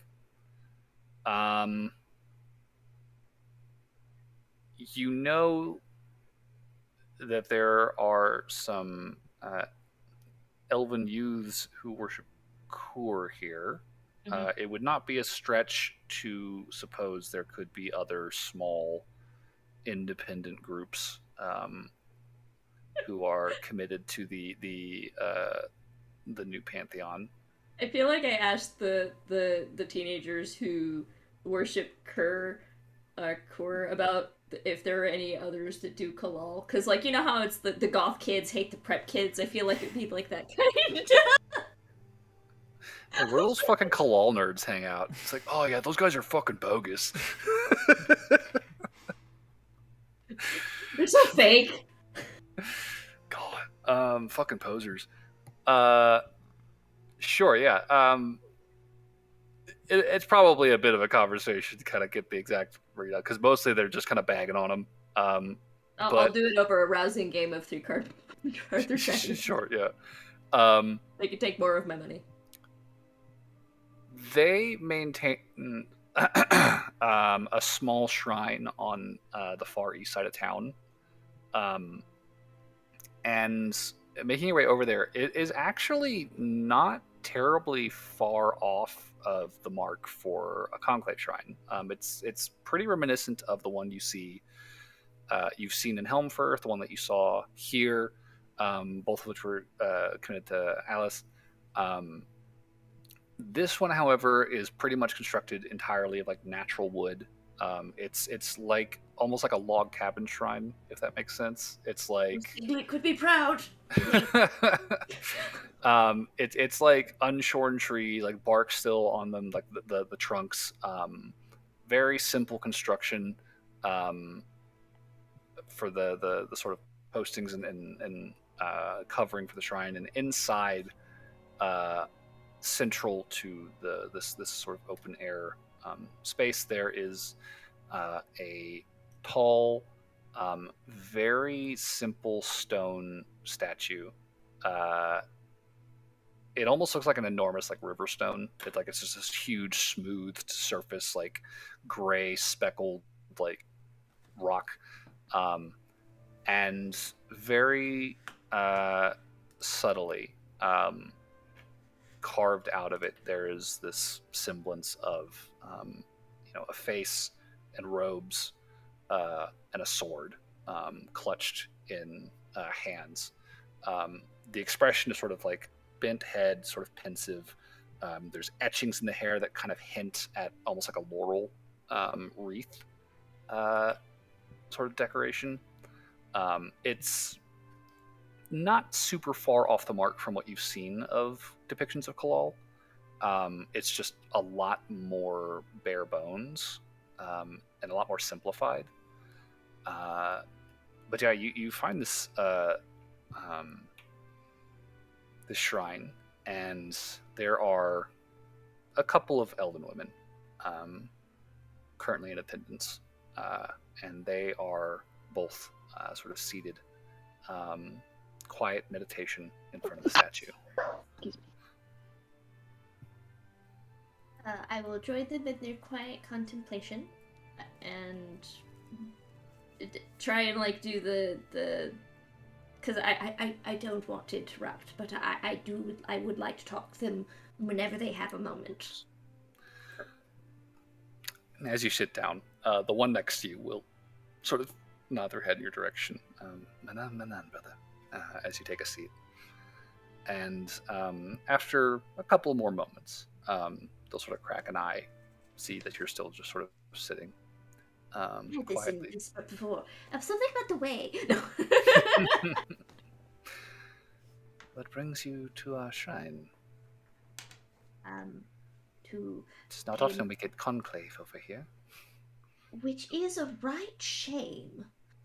Um, so first, I would like to pay my respects. From what I hear, he's a pretty cool dude.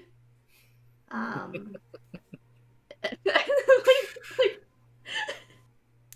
um, and as a member of the conclave, I am always looking for new information regarding things that we have not heard before, so that perhaps we may fold it into our repertoire or our lesson plan to spread the word. You have a far more open mind than our local shrine attendants. He could learn a thing or two from you. Was that the guy for the way? No, she's referring to the attendant at the Shrine of Alice, who is another elf, but he's actually like conclave ordained. Well, just because you don't necessarily primarily follow them does not mean that they don't exist, and does not mean you should be impolite regarding other people's faiths. Which is a very fair take, I think. Well, we are, I suppose, hoping, praying that the Lord Kalau here might perhaps gain something from the older ways here of the island. She will gesture towards the base of the statue, and you will see a sight that you have kind of grown accustomed to walking around the island.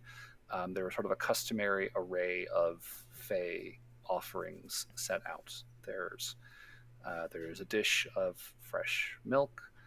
There is a plate of fresh bread, as well as a small offering of coin on hand as well, just sort of set out in front of the icon.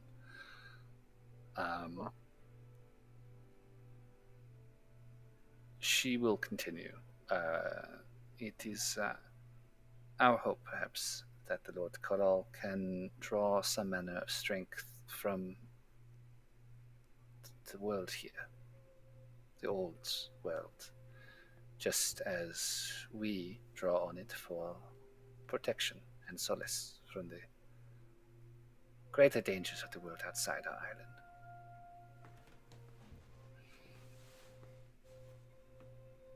What was it you were curious to learn? So I will give to her like the basic knowledge that I have of Kalal, and add in that I just would like to fill in any possible gaps that might have been in my teachings. Okay, so... And I'll take notes. Sure, yeah. So with Kalal,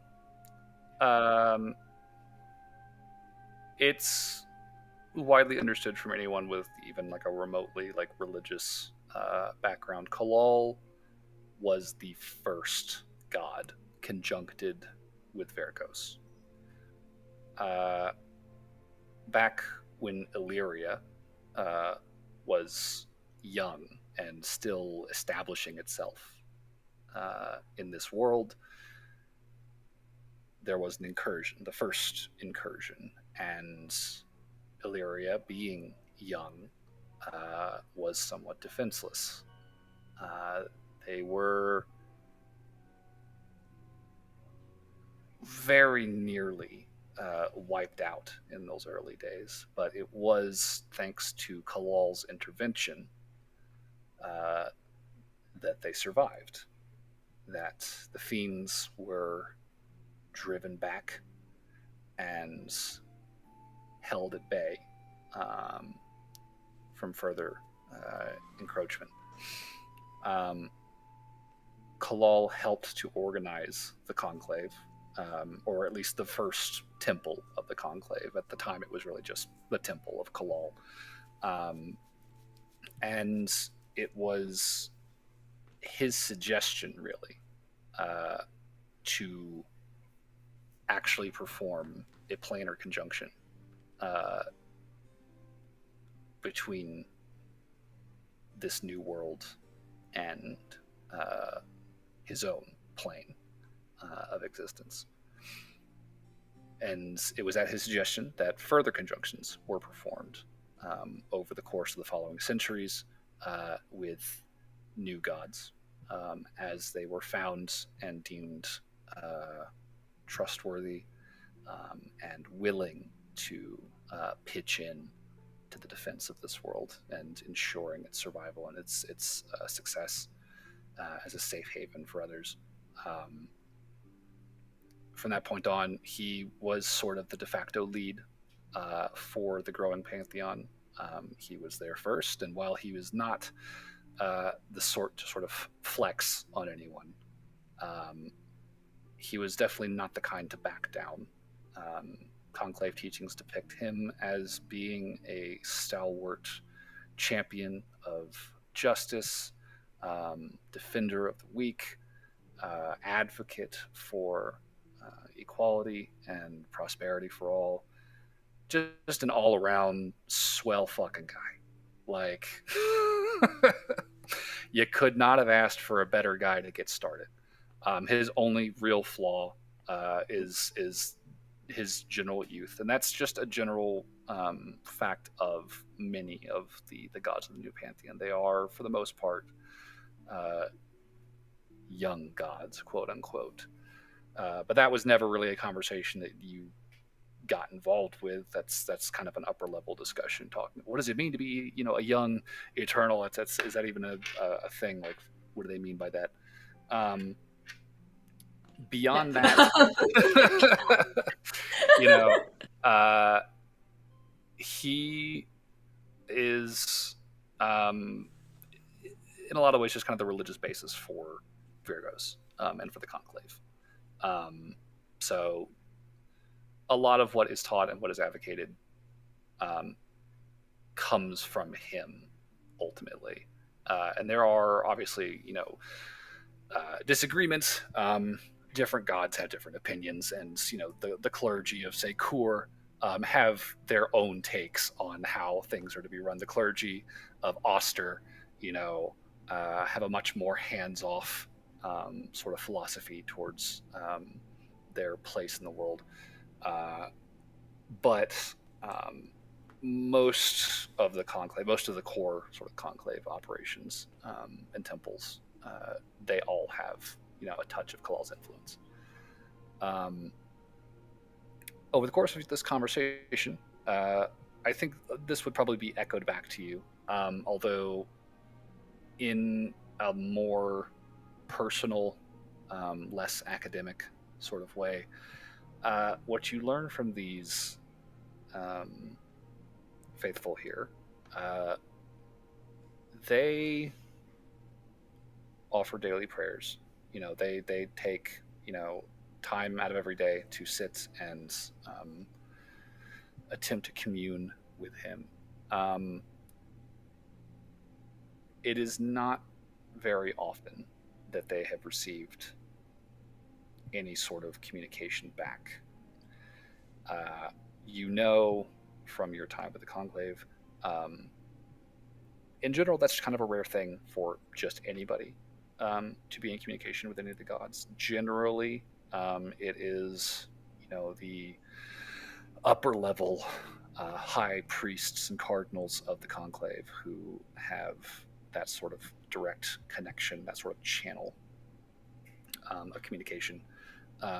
So hearing they've never really heard from him is not necessarily unusual. You do hear, however, that he does seem to have given a couple of signs over the years. There was a time years back during a full moon. There was a bad storm just off the coast.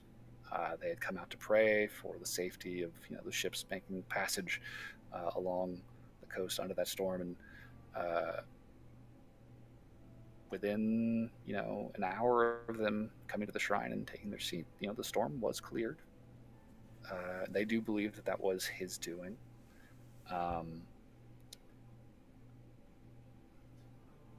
They are of the belief that, as sort of the high god of Varagos, he's a busy guy. He's got a lot to do. Their hope is that they are, in whatever amount possible, even if it's just a little bit, able to empower him in some fashion with their offerings, with their prayers. And they are hoping perhaps that they can sort of direct the strength of the Feywild and channel that in his direction. That is sort of where their minds are at about their place in the wider order of things. There is not traditionally thought to be much of a connection, if any, between those two things. So hearing that there are folks out here who are attempting to kind of create one is kind of a novel concept. From your experience, you would know that if this is the sort of thing that's going to take off, it would definitely require a little bit more support and widespread implementation for it to really take off as a concept. Is the way with most things, yes. Yeah, but it probably strikes you as a novel and very possible thing if that was something you wanted to throw your weight behind. Well, stability is very high among my beliefs. So I have no problem adding in my cat is failing to find the words.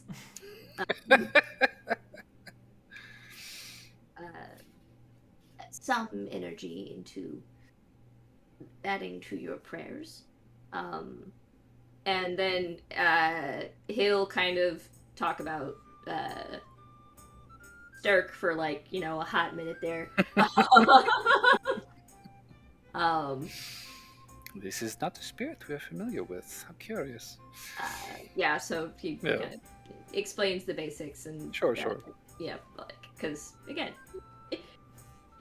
he feels like he needs to get back in saddle. He feels kind of bad for Maybe get back a little bit. They've been kind of bros. Yeah. And I do fair. plan on doing some proselytizing later, Maybe to some wayward teenagers. I don't know. Sure. Yeah. They probably like Mojlik more though.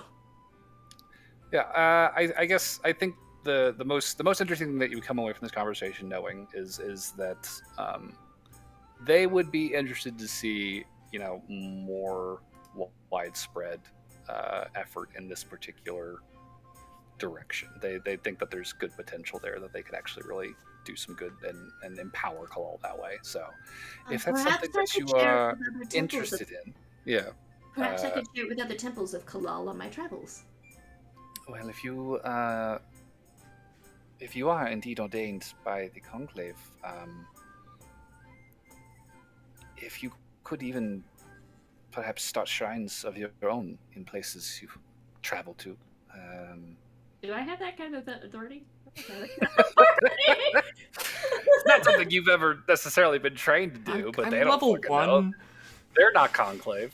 I'm a bottom tier cleric. If you could perhaps spread this sort of shrine around, perhaps start a few of your own in your travels in places you find with connections to the Fae like this, it might be a good way to get the ball rolling, so to speak.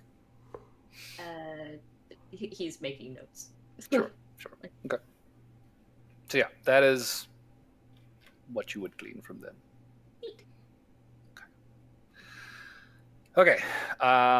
It is 9:20. I need a drink because my throat is starting to get a little raw. So let's break and be back by 9:30, shall we? Alrighty, go on a break. Right. Alrighty, break.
track, get the show on the road. Stream's back.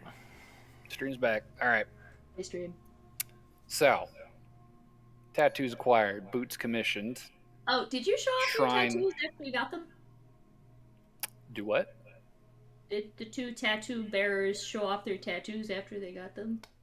Great question, party. Mine is not externally visible, but I think that Aloran probably would have. Oh yeah, no, Aloran has been like obsessed with this tattoo. Like she literally went back to the cabana, stood in front of the mirror, and then played the adventurer from like when she met Barnaby to now. So we On just her, like, we just gave him like halfway through the story. Yeah. Should I ask? Isn't it cool? It being a moving picture on your... did you learn minor... No, wait, no, that'd be major illusion. No, I got a tattoo. You know, I just realized this is a way more impressive way to say it, like to tell a story. Oh wait, I'm not connected on my headset, am I? I'm getting some echo. Oh, there's echo, yeah. Okay, one second. Sorry. No, I'll explain like the tattoo that I got to Burberry and how it can like disguise. So if like perchance the White Cartel does come a thing, I can change that tattoo because like most like criminal organizations, I feel like they have a tattoo. So you got a tattoo so you could become a criminal without an initiation? Yes. No, not at all. It's complicated. It's Yes, more of wait, like no. it's more of like a just in case we need to like lie to get out of a bad situation. I can say that I'm part of the organization. Well, that is very clever. It is. And I can also do this spell where I disguise myself. I'm sure that Alice would be quite proud. Mhm. Well, She would be. the trickery half would be quite proud. It's very fitting.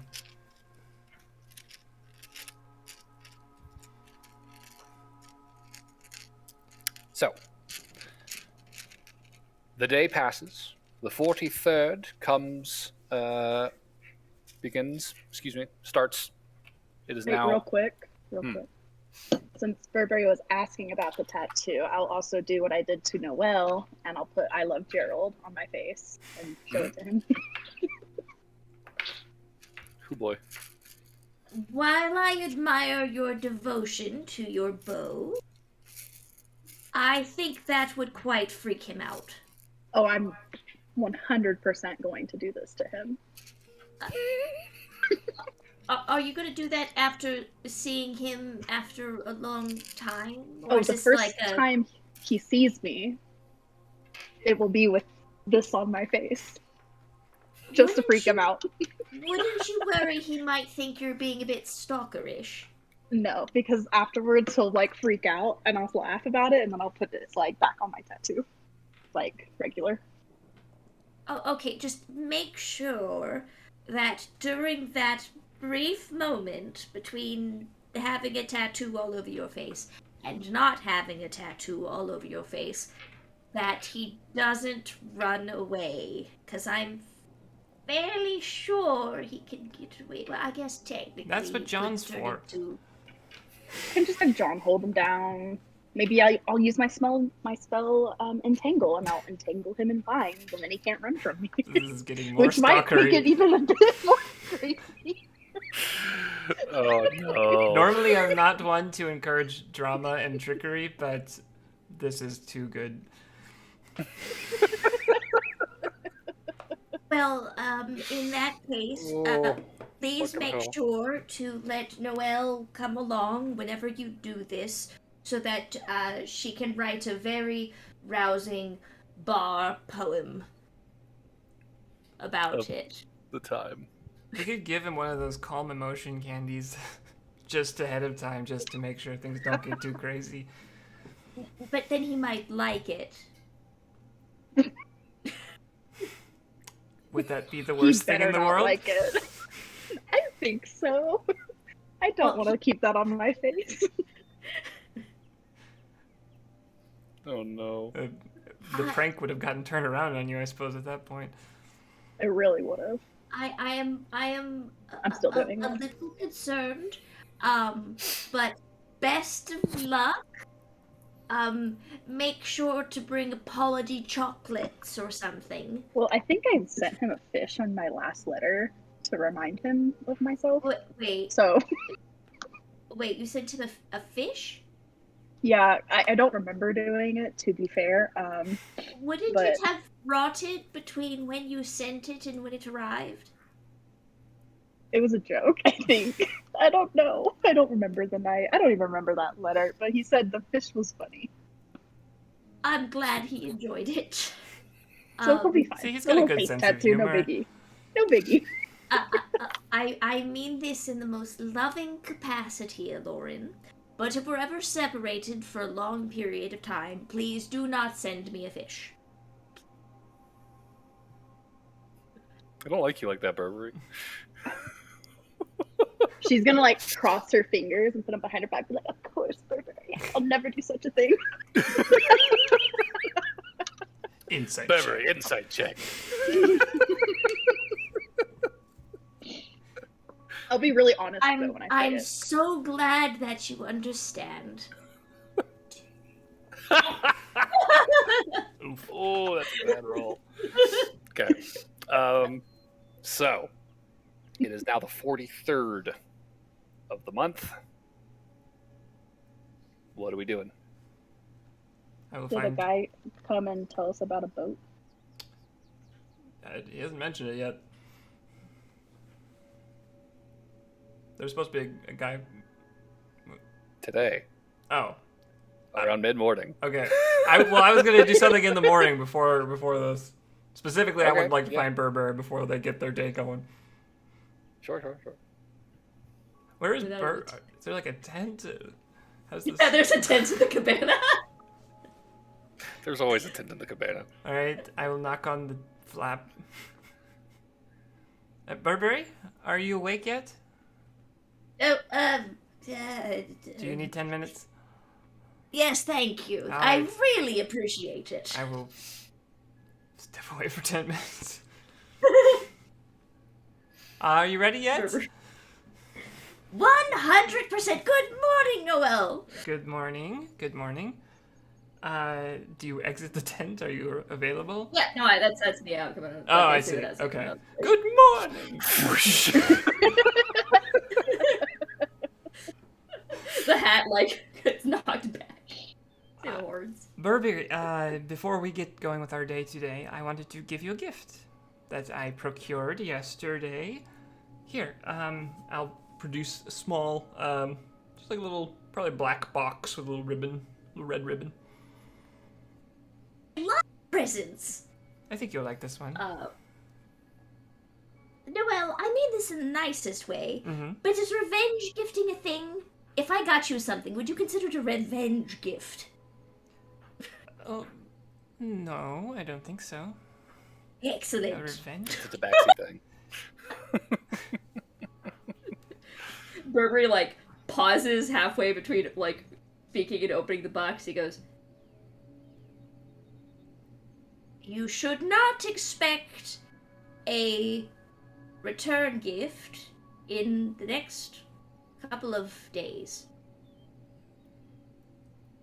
He is very clearly lying. Noted. And he will open it. Yeah. And inside Oh, is, shiny. yes, a beautiful, there's a thin golden bracelet with these two inset gorgeous diamonds. Cost quite a pretty penny. Well, it's kind of a two-part gift, or it means a couple of things. The first is just that I don't know much about what you're going through with these gods and what lies in store for you in the future. I'm unclear on the details here, but I don't know. Yeah, this is exciting.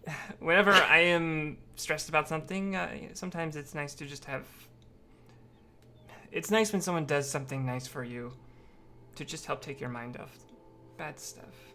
And the other part of this is I have heard before that there are some very powerful healing magics that can require diamonds sometimes, and I thought this could, I guess, be a way to keep a memory of our friendship around all the time, and to, in an emergency, Keep it alive. help our friends. Yes, keep it alive. Don't let me die, Burberry. You can use it on Use the anyone. It doesn't never. have to be me. Plus, I mean, it's still a very nice bracelet, even if the diamonds get used up. So. Yes, the intricacy of this chain is very well thought out. This means quite a lot.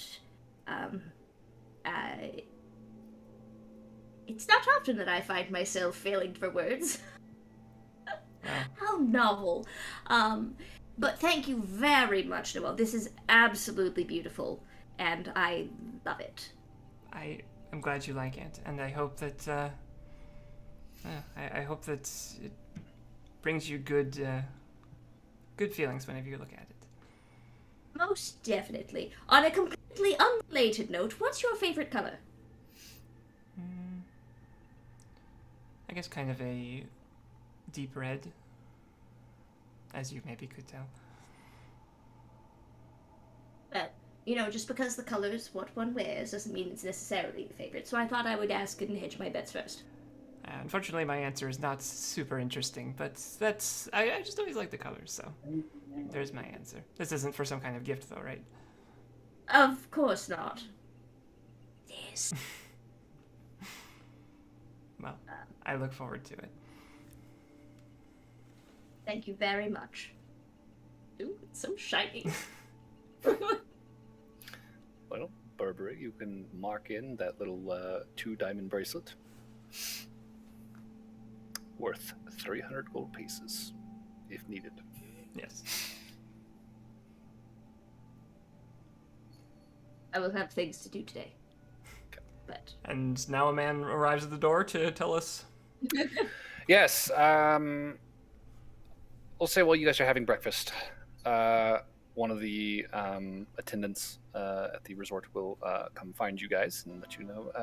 There is a message from Yannick for Miss Noel. Oh, that's me? Yes, well, he sent a runner to inform you that there is a ship in port currently that will be making its way eastward tomorrow morning. If you are looking to inquire about the passage, today is the day. Okay, I will go. I'll go talk to them today then. Where do I find them? They will be down at the port. It is not a difficult vessel to miss. It is Eastern Alliance Navy. Ah, all right. Anyone in particular to talk to, or just this boat? That was all the message said. Fair enough. Well, I've got something to do today. All right. Does anybody else have anything to do today? yes, I Nope. have to go to a fabric store. Fabric store. All right. What are you buying at the fabric store? I would like to buy a amount of weather-resistant red cloth. Okay. Doable. I will say probably something you could find. There we go. Probably talking to people in the Summer Square, honestly, because there's definitely a decent amount of trading that goes on there. You'd be able to find someone who deals in fabrics, and they would be able to hook you up with such a sheaf.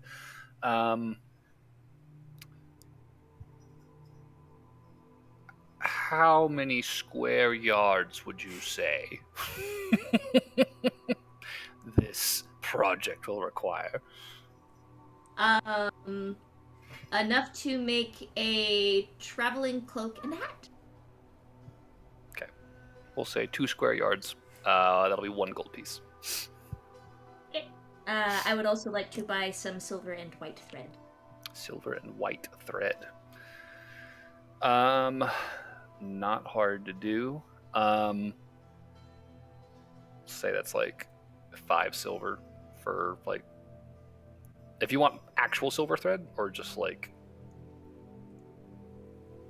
vaguely silvery-ish white colored. We're fancy today. All right, actual silver thread, 5 silver. Okay. And did we have a boat? We haven't actually gone to look for the boat yet, right?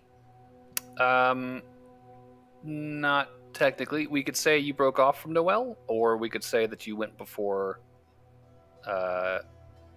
We could say you went out while Noel was eating breakfast, and got back to the resort just as this message was received, and Noel is like getting ready to leave. What's that over there? As you shuffle into your tent and stow the fucking fabric. Well, I feel like there's a large package, and whatever he arrives back, there's actually no sign of anything on his person. Yeah, sure. Just like all wadded up under the coat. Oh, that's for the big breakfast. All that curry in town, delicious. So, who wants to go talk to a man about a boat? 1, Alorn. 2, Alorn, 3. I did have an idea for something if you wanted to do today. Given that this may be our last day in town, I think we should have like a big beach party that's like catered and stuff. Yeah. I bet the resort would be willing to collaborate on that. All right, yeah. Yes, Okay. very much so. We get like a Very much so. volleyball net I will set get up. the booze. I'll go to the temple, see if they got extra weed. Like, Perfect. I knew you were the right person to ask for this one. Excellent. So, the 3 of you, Barnaby, John, are you hanging out or are you going to the boat? Do y'all hear this fucking cat? I guess I could go to the boat. All right. I'm going to be hanging out at the beach. All right. Cool. So, party of the boat.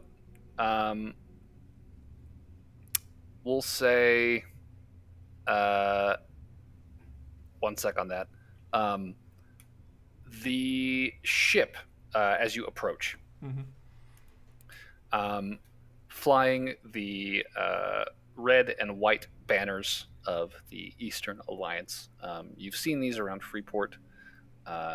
They're not like terribly complicated. It's just like 4 stripes, red and white, horizontal, with a big yellow sun in the middle. Nothing overly complicated, but they are very distinct. And as you guys are approaching, you'll hear probably some sort of muffled conversation from the dock workers as they're sort of handling this ship's cargo. It's like, this is the second one this week. There's word more's coming. They're really serious about this mobilization. Coming up to the ship, you see that they are currently stocking up more than anything. There's a handful of empty crates that are being unloaded, but most of it seems to be like a collection of provisions before they depart for their next destination. And overseeing all of this, wearing this silver shining chest plate underneath a very sun-stained, briny smelling captain's coat. There is this tall, fairly thin, slender built brass dragonborn that has this sort of frill of horns shooting back off of both sides of the head. Almost like those kind of like fanned wing sort of ears you kind of see sometimes, but it's just fucking like 4 horns on each side.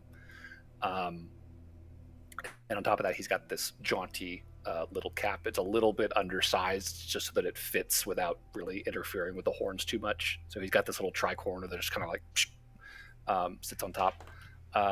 Very cute.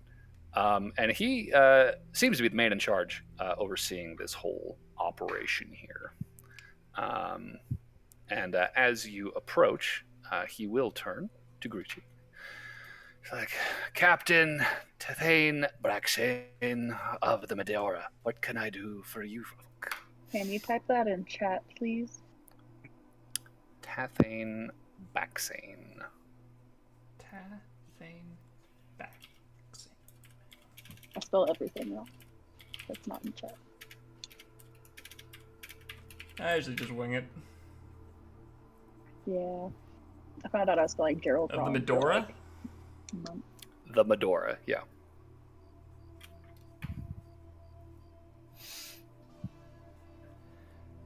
Captain, my name is Noel, and I don't remember who all is with me, but... Everyone but John. Oh, alright, and we are looking for passage eastward. Oh, you're in luck. We're heading east. I had heard... Suppose you heard of the recent deployments.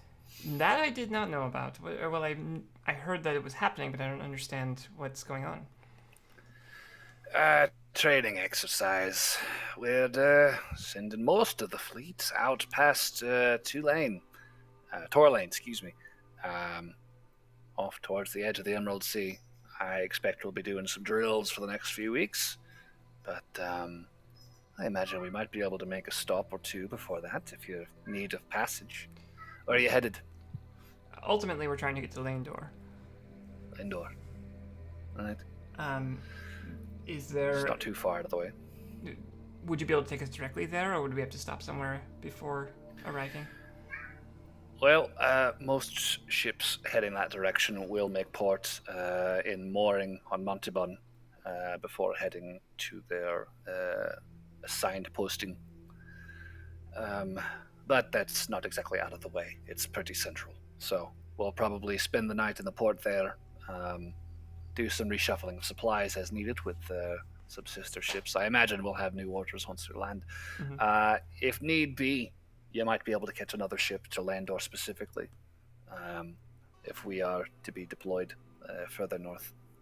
But we could at least get you halfway, if not the whole way.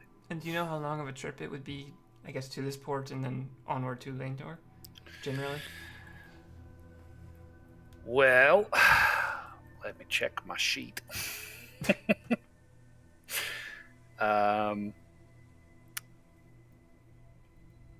These trips,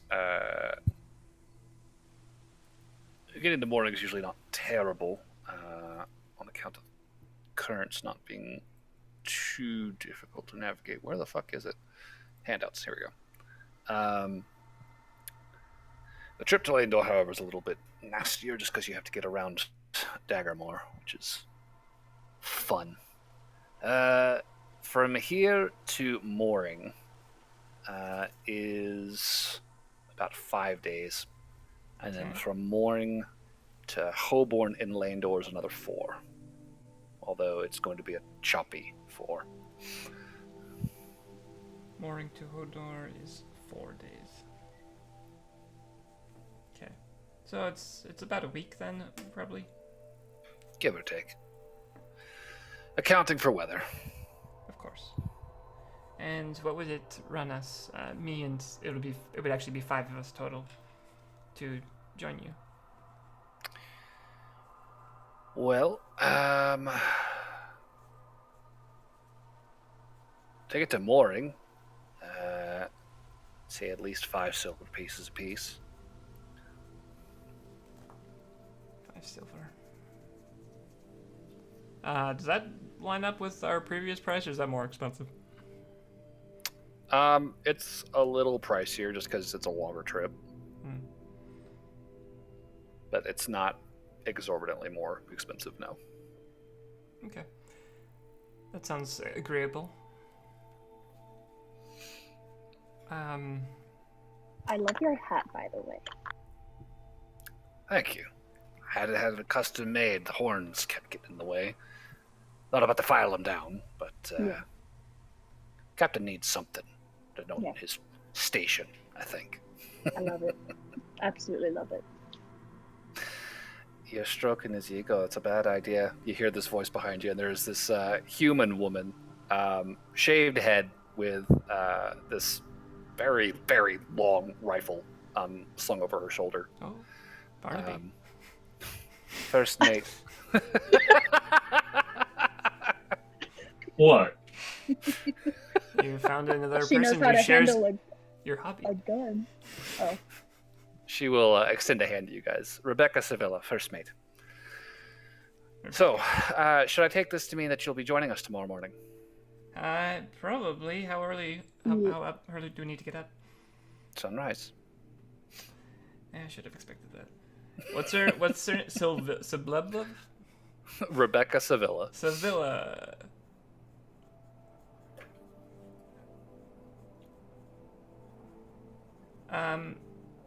I think that's looking pretty likely. This seems like a pretty good setup, and frankly, yeah, I think this would work fine for us. As long as you've got room for 5 of us. I'm sure we can carve something out down below for you. She will turn to the captain and let him know. It's like, well, it looks like loading's underway. We should be done by mid-afternoon. So, if you'll excuse me, I'm going to grab something to eat. I am starving. And he'll be like, all right, Sibylla, on your way. Well, folks, if you are planning on joining us, 5 silver pieces for each passenger for the trip to mooring. It'll likely be another 4 for the trip to Oborn with whoever you wind up riding that far with. Okay. Do you know anything about mooring? We've heard talk about the forest being dangerous there. Is that something you've heard? Montalban's sort of a shithole island. Not exactly settled. Moorings about as far as most anyone goes on these seas. We make use of it as a naval port. It's perfectly suitable for that. Rest of the island, I haven't paid much mind. Have you some business deeper inland? Oh, no. I just had heard that from a friend of ours, and it sounded interesting and a little scary, so I wasn't sure what we were to expect upon arriving. There's plenty of ghost stories abound if you're curious. I'm sure the crew would be happy to share. But, no. Personally, I've never taken much interest in Montalban beyond its very, very useful port on the North Shore. Is your crew pretty well traveled around the islands? Like, would we be able to learn a bit more about these places if we asked? I'm sure you could, yeah. We've had this particular group for about 3 months now, since the last reassignment. So I'm sure they'd be able to tell you something of their previous postings. All right. Mind you, I'd keep that talk to mealtimes. They've got work to do and drilling at the end of the day. That is totally fair. I'd appreciate it. Well, that concludes our business. I have a ship to load, so if you'll excuse me. I look forward to traveling with you. Bright and early tomorrow. Yep. I'll see you then, folks. Oh, boy. 5 silver pieces from everyone for the trip. Can do. And is there anything else you guys want to do before your shindig tonight? I was just gonna jump right in that and be like, all right, so what we doing? All right. Big party tonight. Party. Who we invite? Let's get Adlar. He'll know a ton of people. Adlar could just bring as many people as you want. The bartender that John had a date with. I'm sure she'd want to come. There we go. Okay. We should invite The Rebecca. elders. Hey, we're gonna get trashed. Do you want to join us? You kids have fun. Ka-chunk. The door's closed. As a side note, doesn't someone need to go pick up a pair of shoes? I don't think that's for That's like a week. like a from couple now. weeks. That's gonna be a bit. Those are going to be a bit, Oh, okay, but they so will we're gonna have to come back to pick 'em up. eventually be done. Yes. Okay. Technically, once we get to Landor, as long as we like camp in the forest for a night or two, we could get back to Pharaoh pretty easily to pick him up. So That's true. That is true. Okay, you're not gonna see head nor tail of Burberry for the next day. Probably All not. right, even Burberry- for the party. Bails on party planning. Eat. I think we're just gonna start inviting Doto. Do you want to come party? I know you Yeah, just let's like go. died and stuff, but you know it's gonna be That'll fun. be fun. We can invite the changeling from the bar. Oh yeah, Fennel. I'm sure Ooh, she's probably ooh, busy, if- but she could probably come. If we're gonna have a party, can I cook? Yes. Yes. Please cook. Oh, I shit. just want to point out, for that entire time we were talking and like getting the ship and everything, John has been literally just blank on the beach. Just He's laying. just completely zoned out, like feet in the waves, gone. Hair wisping in the winds majestically, muscles glistening. Has anyone poked him lately? He dead? Like he may as We well could have get new been just bikinis for the beach being high as party. I haven't Oh. even worn the one I bought. Oh, we haven't. I Need thought we to had a actually beach wear episode. mine, Oh, okay. but you could. Will you come with me? Yes, obviously. Okay. I think we're just gonna start going around town inviting people.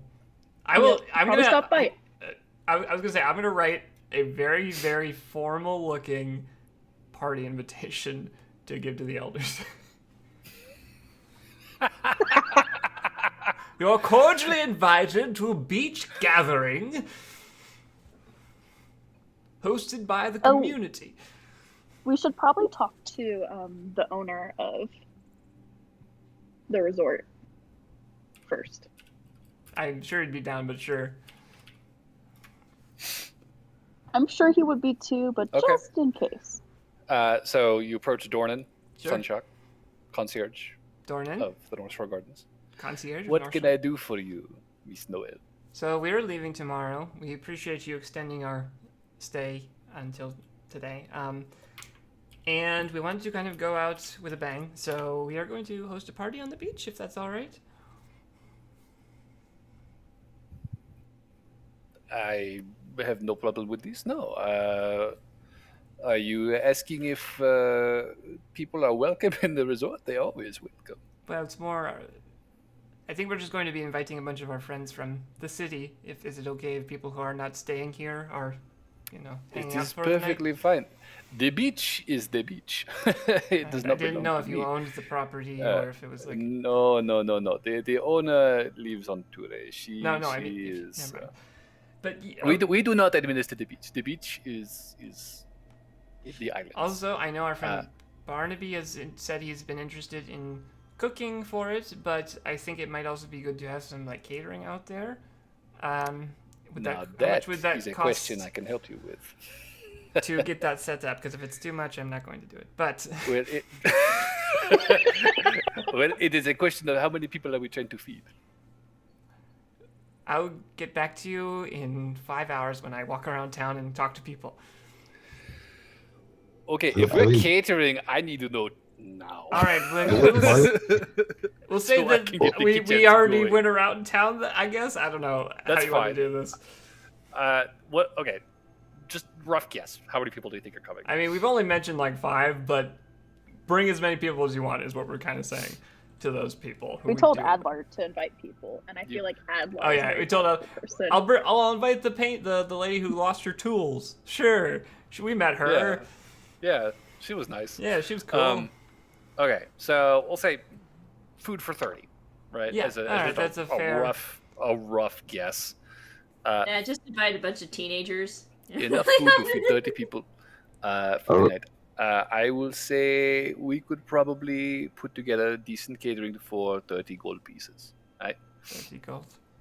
Do you want to What split? about drinks? How are we handling drinks? Drinks, they pay for themselves. I like the way you think. We'll set up a bar for sure. All right, does anyone want to split the catering? I'd be happy to split it with someone. I will help Okay. for sure. I'll help later. I'm not there right now, but I'll chip in 10. Burberry will sneak gold back into your wallets. Okay. I'm just going When to he deduct finds out. 10 then. Okay. All right. Okay, so catering is set up. You guys are gonna go invite some people. I've heard Adlar, Dudo. Are you inviting Dudo's mom? Sure. Yeah. All right, cool. Dudo's mom. The probably in a party artist. mood. What's her name? Oh shit. What was that character's name? Artist formerly Toolist. The toolist lady was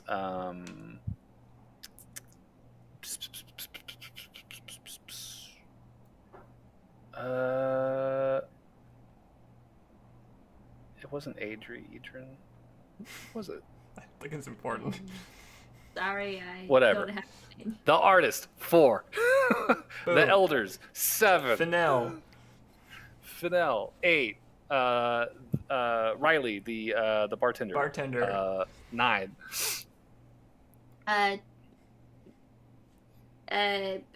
What's Adlar? Can we get Adlar to invite some people that the teams that so that Doto has people that he can meet? You want to invite the Gothcore elves? I mean, apparently they were friends at one point. Okay, sure. Yeah, 13. We're getting a crowd. All right, everybody bring a +1. We're good. Cool. Actually, that's over I 30, mean, but I guess we'll have gumbo too. So That's true. Catering plus gumbo. yes. There's going to be a very big pot of gumbo. Where did you where- even find that pot? It's enormous. He just no, takes we the unearthed demon shell to cook Oh, it. that was shipped back to Freeport. Oh, okay. already. That's gone.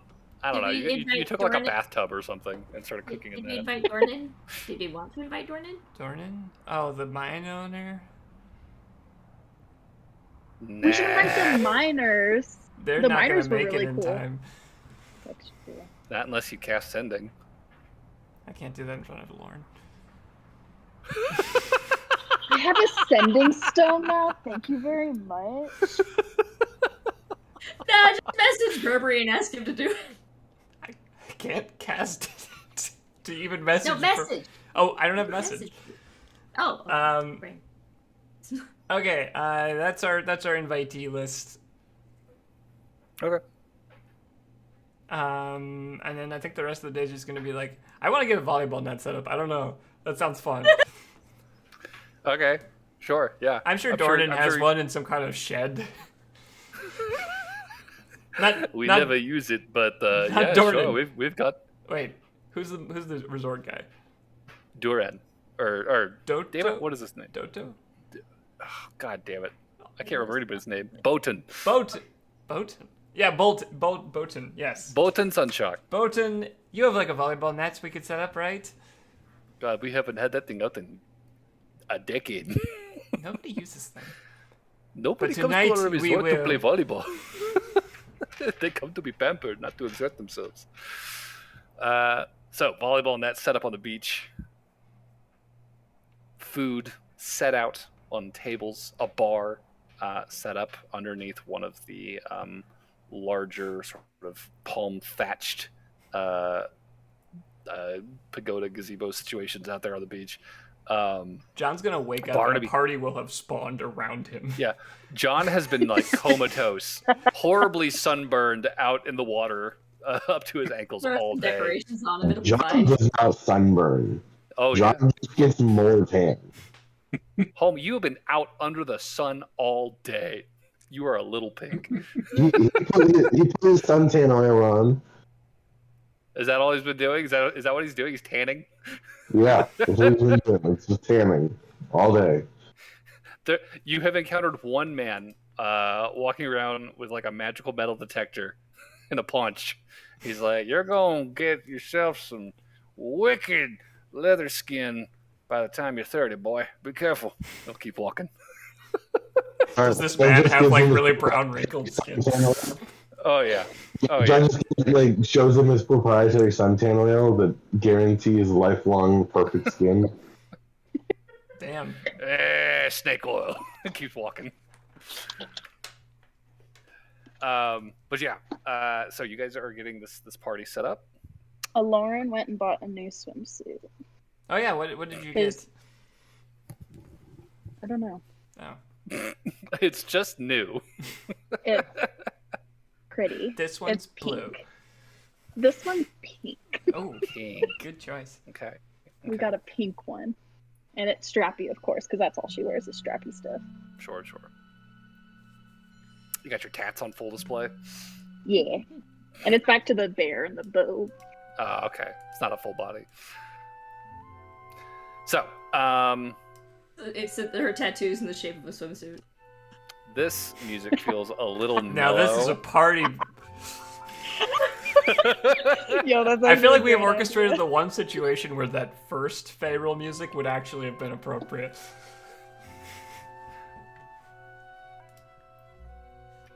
Well,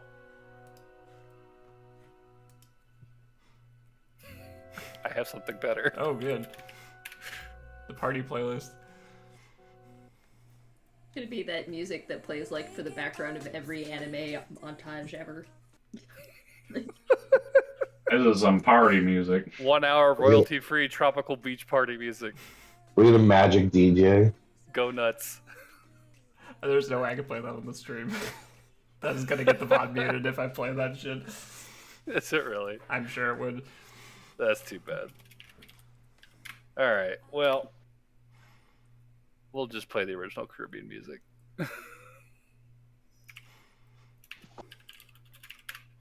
Just get some stuff with that. What's that instrument that's like a big round bowl? The steel drum? Yeah. It's nice steel drum music. There we go. There you go. It's still a very mellow party, but It's, yeah, you're mingling. I didn't Yeah. expect to have like a Lauren is fucking getting- beach rave. Oh, Lauren's gonna make it a beach rave. That is her #1 goal. And she is going to Cavort? yes, Cohort? thank you, with Adlar to make it raging beach party.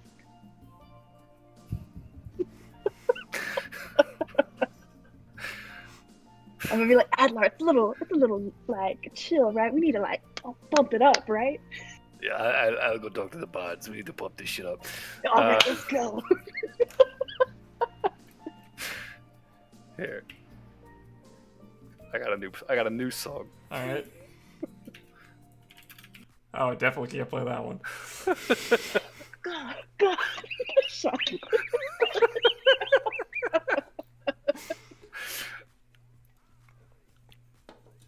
So, the bards start playing shots, and people start drinking. People throwing volleyballs. Nobody knows the rules. Our friends all show up, and did anyone cool show up, like the elders? So, I'll say for the most part, like, most of the people you invited showed up relatively on time. Adlar shows up with some people, the Goss show up, Judo shows up, the artist, and everyone shows up. You guys got some bards to come in with the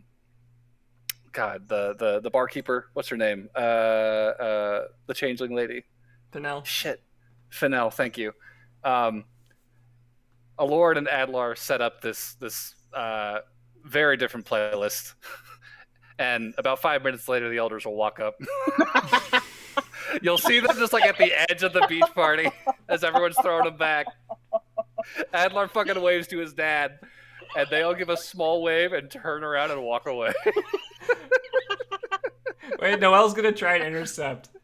Hey, I'm glad you Okay. guys could make it. It looks like you're having fun. Indeed. She produces a volleyball from somewhere.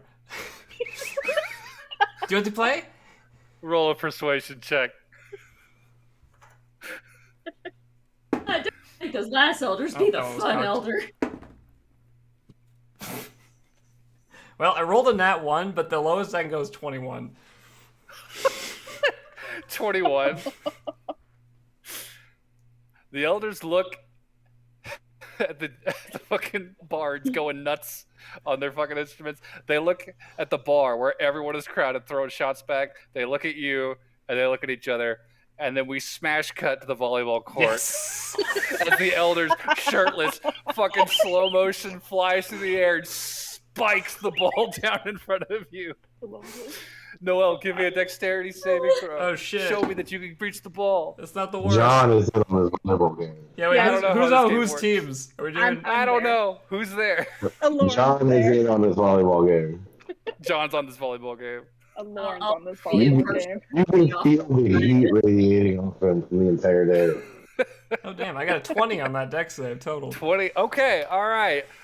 Very, very close call. Noel gets right underneath it, poof, into the air. Who's following up? I am. John's All right. spiking. I'm Lauren, spiking. set that ball. Give me a dexterity check to set this up for John. Second, let me see what my dex is. It is a beach episode. Oh, fuck yeah, 21. Sick. John, you have advantage. Spike the fucking ball. Give me an attack roll. What do I add to it? Strength? Yeah, strength. So that would be a 23. All right, cool. Fucking John, massive man, huge hand, fucking boom, slams the ball. Somebody has to dive for it, but they roll a fucking 7. Whiff completely. That ball, huge fucking cloud of sand. Another point for the Lost Emeralds. Yeah. I point at the artist lady we have flipping the numbers.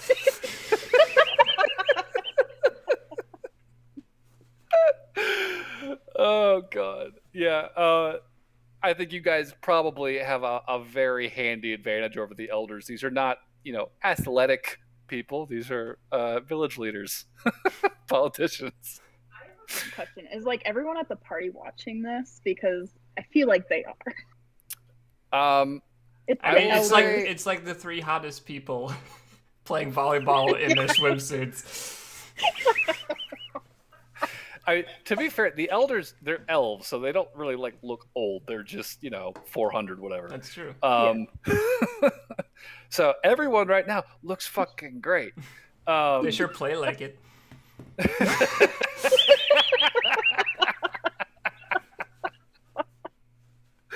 Oh shit. Oh my god.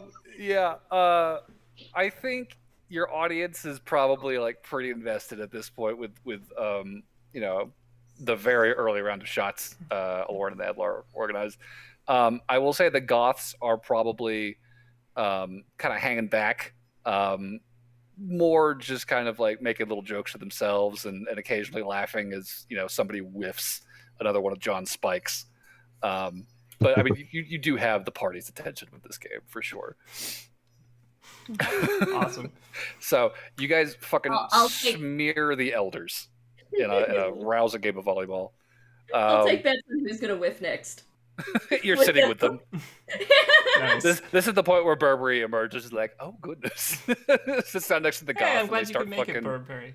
trading coins. So, John, can I petition you, since we won, that you carry Noelle and I on your shoulders, and then we, Please. pour shots? Sure.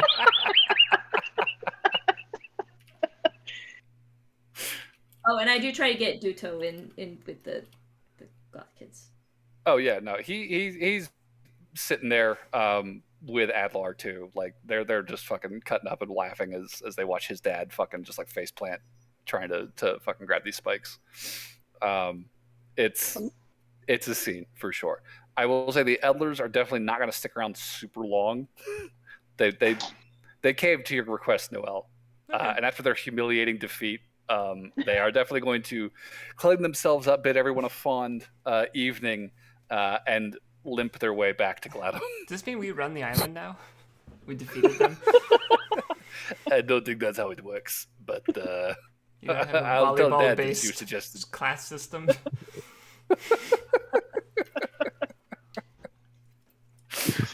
Oh So god. you become the elders, you have to win in a volleyball game.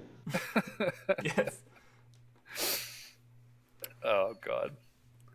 So, after the initial mayhem, that first hour of the party, everyone's nice and drunk. I think the bards are probably going to chill out a little bit, just to fucking even things out for the night. Plenty of food on offer. Barnaby's been cooking. What have you got in your pot, man? What you make?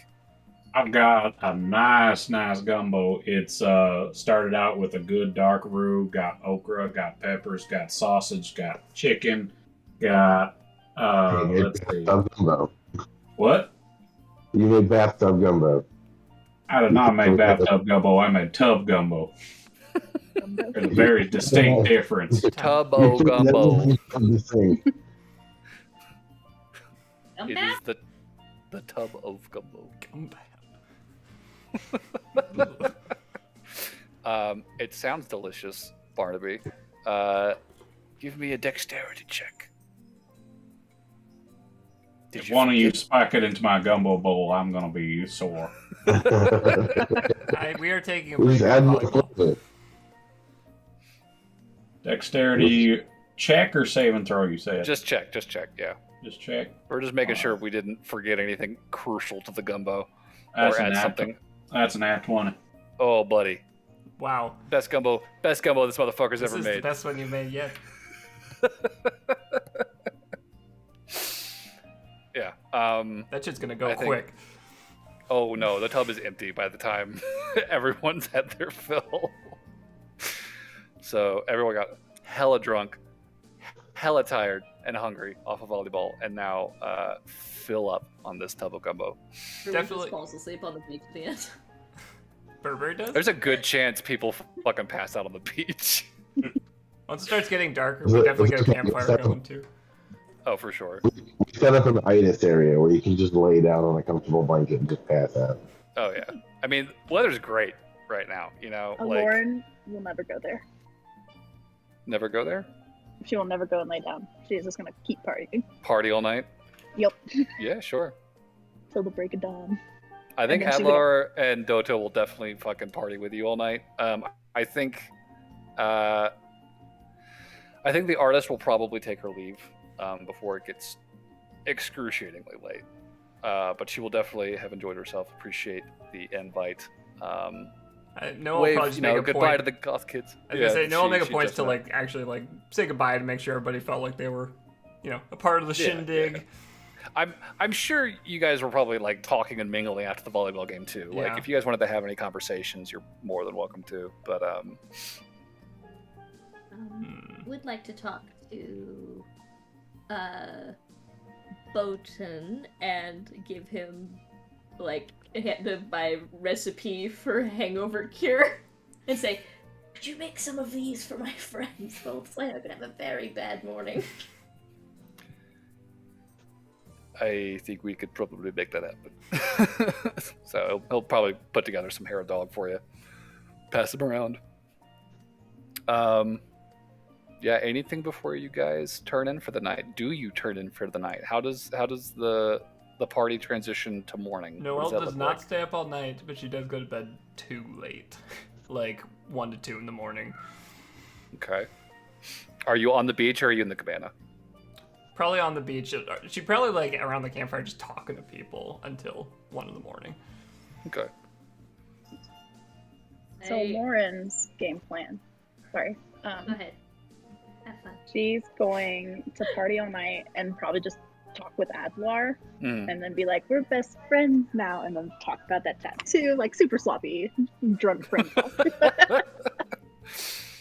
Adler's like, man, this was the craziest week of my life. I didn't think I'd be getting a tattoo, let alone meeting the gatekeeper. Shit. Oh my god. And I missed every fucking shot I took. Oh, yeah. I mean, everyone's wasted. Y'all been shooting drinks all For the night. rest of the night, me and Lauren's tattoos are Fayroll volleyball champs 431.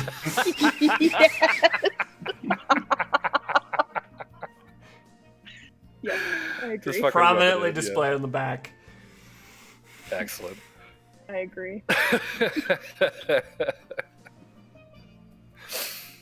But yeah, her game plan is to stay up all night partying, and then she's gonna sleep all day and night on the boat, Sure. and then wake up like a normal person a day later.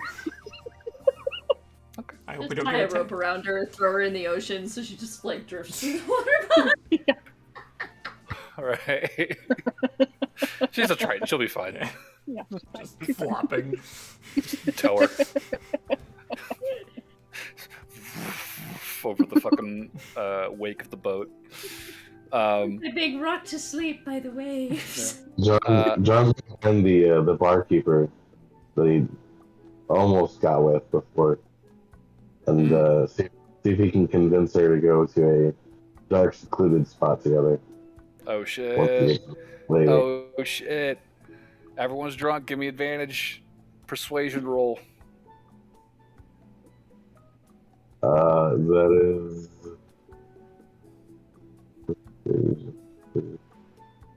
So that's 22.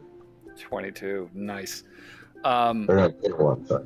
21. Bad. I will say, she watched herself this time. She did not shoot too many shots this time. She was careful because you're cute, and she follows John, and they have a great time. Maybe. Roll a performance check.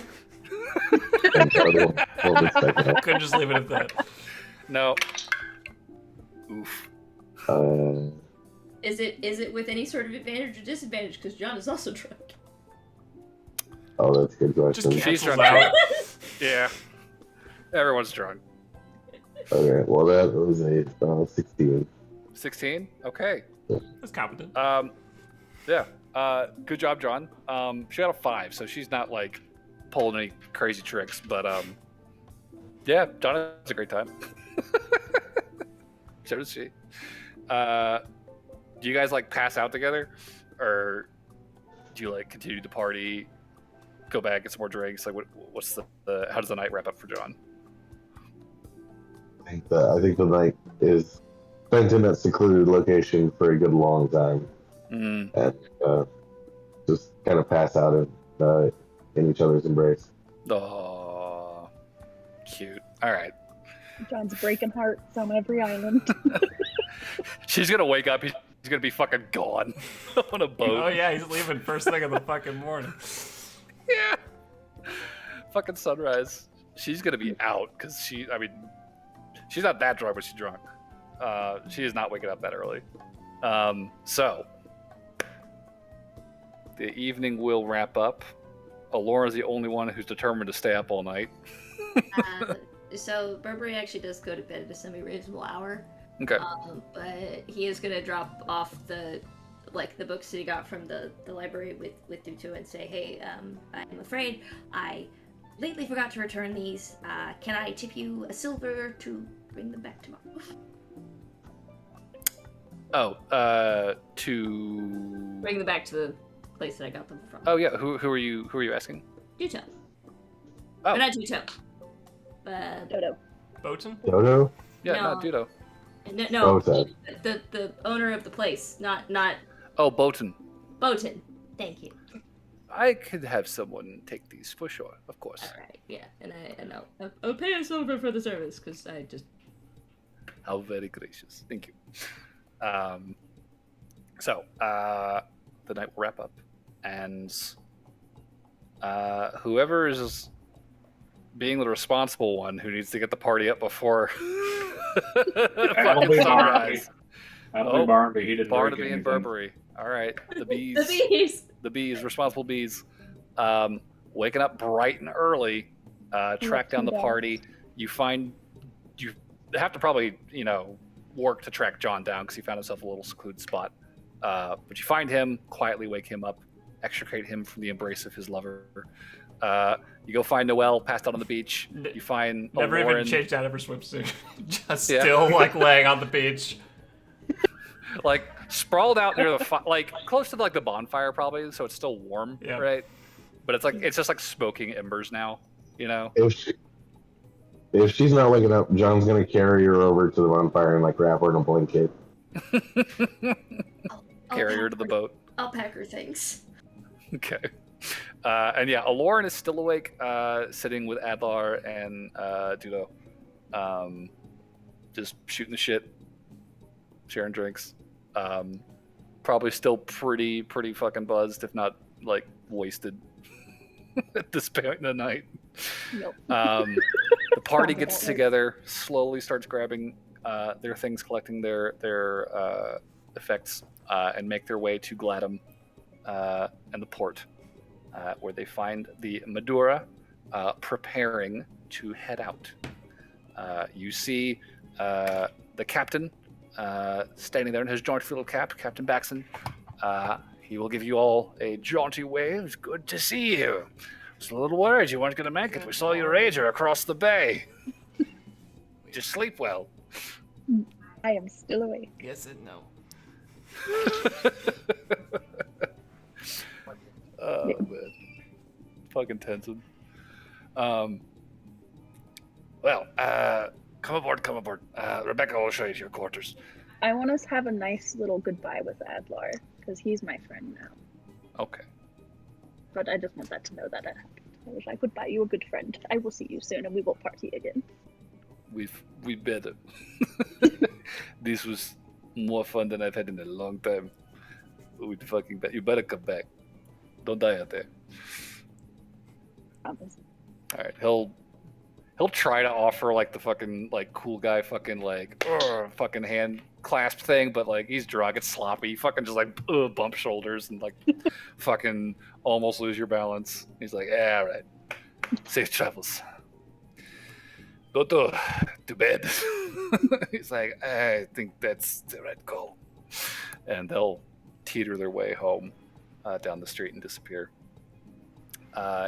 You guys board the ship. The crew is making ready, adjusting all of the lines of the sails, securing all the hatches. Rebecca will lead you down below deck. To describe the ship, you know, this is not like a full-fledged warship. This is probably a decent like one step down. There are 3 deck levels. You have the top deck, you have the middle deck where the crew quarters and the galley are, and then you have the cargo hold on the very bottom. There are hatches leading from the main deck all the way down to the hold. That cargo was being loaded into yesterday. Those are currently closed. What Rebecca's going to do is she's going to take you down to that middle level, that lower deck, and show you to some back rooms where there are bunks, like fucking stacked 3 high in these cramped little quarters. There are some hammocks that are strung up in the space outside these doors. Like it's a very, very densely stocked little sleeping area. Does not look like it's going to be terribly comfortable. There has never been a bed that's looked more comfortable to Noelle than these ones right now in front of her. But Yeah. does it have room for a tent? No.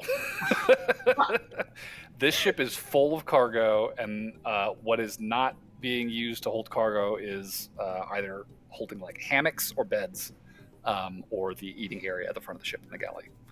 Lauren's gonna just instantly go into the hammock and pass Okay. out. Okay. So Lauren's passing out, Noel's passing out.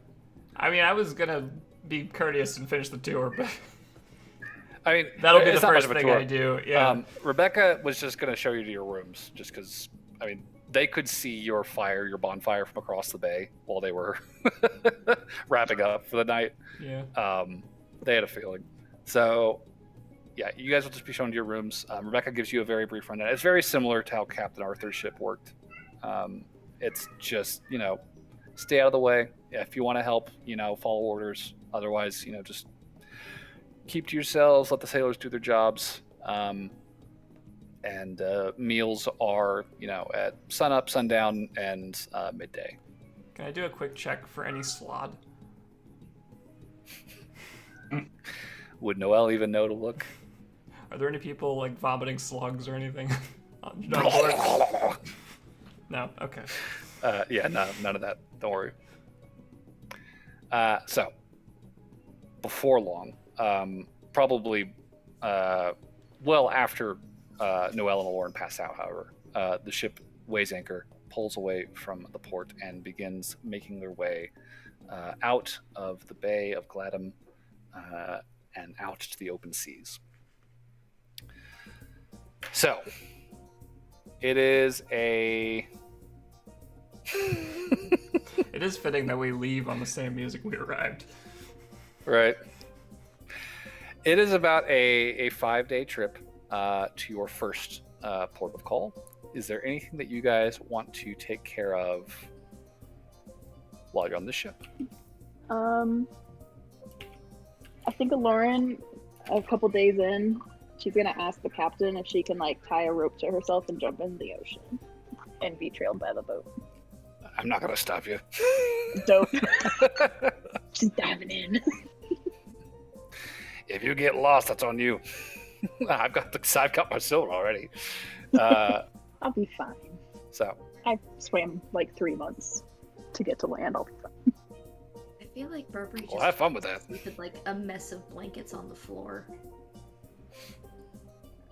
Okay. Blankets. Burberry's just covered in blankets. Yeah. The sleeping arrangement. There's Okay. no room for a tent. Fair. I would like to talk to any of the crew who might know a bit about Illical and see if I can glean some more info. Okay. Go ahead and give me Charisma check. either investigation or persuasion. Yeah, sure. That's the lowest I can roll, 21. 21. Okay. Yeah, Illical is. You hear a lot of the same stuff you've heard before. Very dragonborn heavy island. Purportedly, an ancient dragon graveyard, lots of ruins. Da da da. You will probably pick up talking to these guys that the Eastern Alliance Navy is tolerated in Illical. They're not especially well liked necessarily. The way it kind of comes out, the history of the island was somewhat fraught back when the Emerald Coast was first being sort of settled. There was kind of a race by Dragonborn expanding eastward out of Dazaxa, as well as human and elvish interests coming from Lythor, Western Lythor, trying to set up camp out here on the east coast. Illical was one of those islands that did see a lot of fighting during those early days. I feel inclined to narrow my scope of what I'm trying to learn. Okay. How dangerous is it, generally, on Illical? Okay. Is there money to be made? So, dangerous. I guess compared to the other islands. It's not considered to be, a dangerous place to live necessarily. Okay. In the wilderness of the Highlands is about, comparable to say Ferrol or the mainland. It's wild country. There's wild animals and Sure. dangerous creatures out that way. So be careful if you're leaving civilization. Not a huge exceptional amount of criminal activity. Nothing exceptional that really stands out in that front. There is definitely there is money to be made. We'll start there. It is somewhat contentious money. It is Illical is as you've learned, the site of numerous dragon burial sites, tombs, and cairns and the like. Mm-hmm. There is a lot of interest in that. Yep. There are academic interests. There are purely economic interests. Folk who are eager to find and excavate these tombs. Most of them coming from off the island. The natives of Illigal do not appreciate this. Mm. There is definitely a very strong local policy about, booting looters, as they're called, off the island. But that does not stop people from coming and secretly organizing digs and tomb runs on various burial sites around the island, hoping to find riches and valuables. And there's a lot of people who are willing to pay a lot of money for good muscle to protect them on these sorts of journeys. Gotcha. But it's the sort of thing that has to be organized pretty low key, because again, the locals are very unappreciative. This all comes out over the course of conversation. Yeah. So it might be made if you have questionable scruples. There's a very decent amount of money. Even the academics who are looking to, just excavate and, Do the academics pay good money for their escorts? They have to do the same thing because they get kicked out too. They don't want academics studying either. They don't want anybody because they don't trust that you're actually going to be doing it academically. Huh. As far as the local Dragonborn of Illical are concerned, anyone who's coming looking to plunder these tombs are looking to plunder. They're not. It doesn't matter what they're saying they're here to do. Right? It's not worth the risk. Okay, gotcha. These are sacred sites, and we need to preserve them. Gotcha. So that is what you could learn there. Anything else while we're here?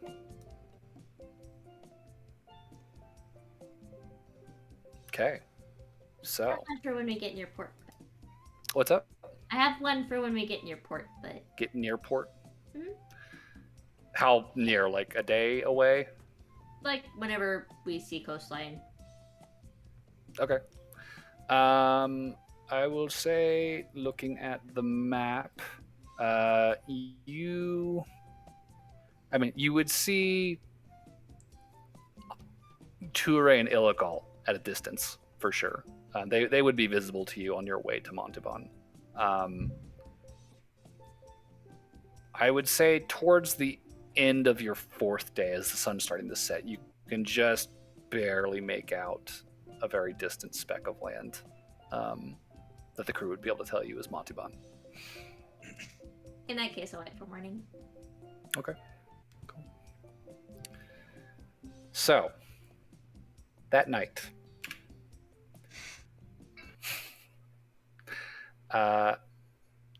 Burberry. Uh-oh. Uh-oh. Oh. Get the bracelet ready. No. As you have tucked yourself into your giant pile of blankets to sleep, you find yourself dreaming again. Now, there are moments in your life that have been permanently fixed in your memory. Life-changing, transformative moments that you have relived in your dreams ever since. And tonight, the moment you find yourself revisiting is that one fateful night in the Celestial Orrery. The open windows that line this chamber, this tall domed chamber, they let in a cool breeze laced with the smell of pine and rich, loamy earth. The ceiling overhead depicts an enormous, intricate star chart. Countless points of light, thin, shimmering gossamer threads tracing orbits, all of it enchanted to move and shift in alignment with the sky outside. There is a small circular opening at the apex of the dome that is letting in a dim, gentle beam of starlight that shines down onto this enormous brass contraption that dominates this chamber. It's this large, articulated mass of metal rings affixed with colorful lenses and gemstones, and each ring is slowly spinning or rotating around the central seat and control console where you're currently sitting. In your lap, you have a very old, worm-eaten book open, your fingers darting across its pages and across the console above it, slowly inputting coordinates to align the orrery for an artificial solstice. A means to facilitate communion with an outside being whose name you found in this book. So the rings slowly rotate around you, each lens sliding into place, all overlapping, pointing directly at this dark patch amidst the countless stars on the inside of the dome. The starlight overhead, caught in mirrors, traces a path of geometry, sacred geometry around you before finally being directed through the array of lenses, focused into a fine multicolored beam that connects with the interior of the dome. And with a small pulse of light, there's a star there now. Once hidden amidst its brethren, or else too far to see with the naked eye, now rendered visible before you. Starlight pouring in from overhead brightens, takes on this distinct rosy hue. The stars on the inside of the dome almost draw closer to you. Or maybe you're drawing closer to them. You feel at once anchored to your seats, and yet somewhere very, very far away, that newly revealed single star shimmers and flashes. And in your minds, you hear a strange voice speak.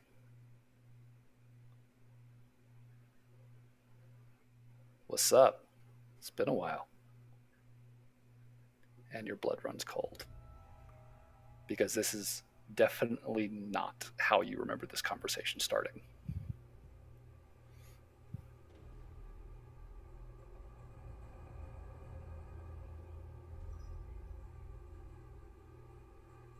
It has. Yeah, it really has. I thought I lost track of you. How you been? You good? Holding together down there?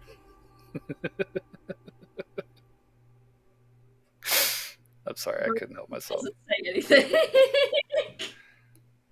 No, it's good. It's all good. Hey, listen.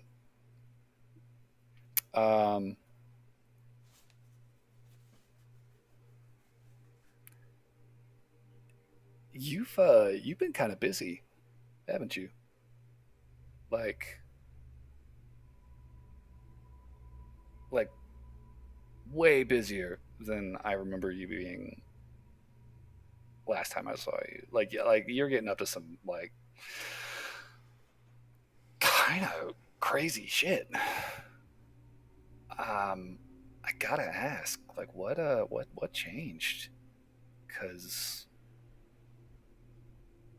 you were just kind of running away like a bitch last time I saw you, and I gotta be honest, this is a refreshing change of pace. I'm digging it. I wonder why. I'm wondering. I'm genuinely asking, like, what changed? What brought this all about?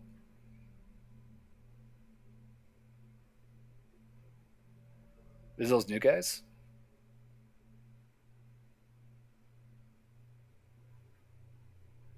Because like you were kind of just like not hanging out with anybody up until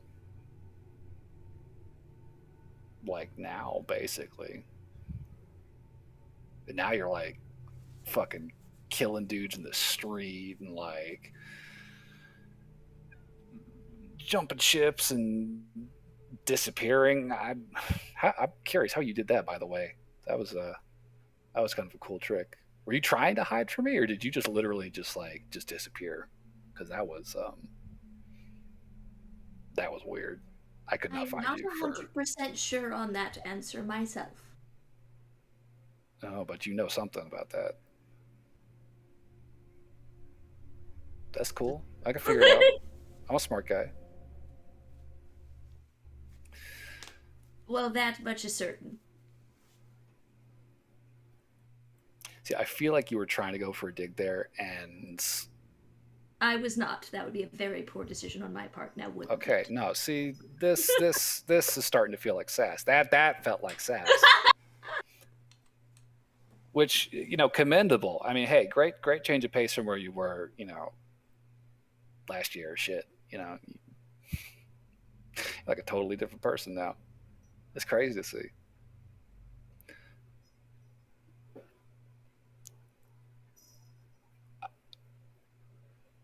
I gotta be honest though, I feel like maybe you didn't really kind of take what I was trying to teach you to heart here. I don't need to be taught again if that's what you're about to go into. See, I'm not sure. I'm not sure that. Okay. Okay. Look, here. I'll be real with you, right? I'm not trying to be like an asshole here.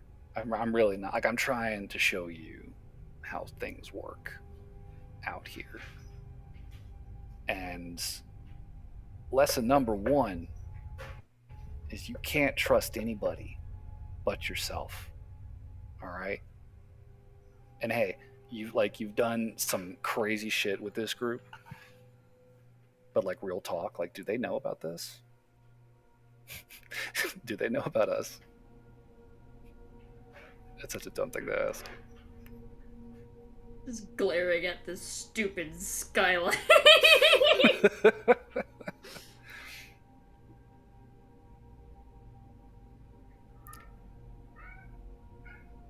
If you were to actually tell them about us, do you think that they'd be like cool with that? Do you think they'd stick around?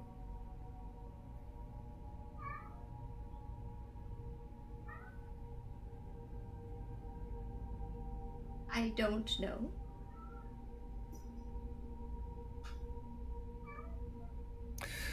But I hope that they would. That's sweet. But that's a terrible answer. You of all people should appreciate the faith that people put in others. I don't put faith in anything but myself, Burberry. I've noticed. Then you should be taking that to heart. All right? Look, you reached out to me.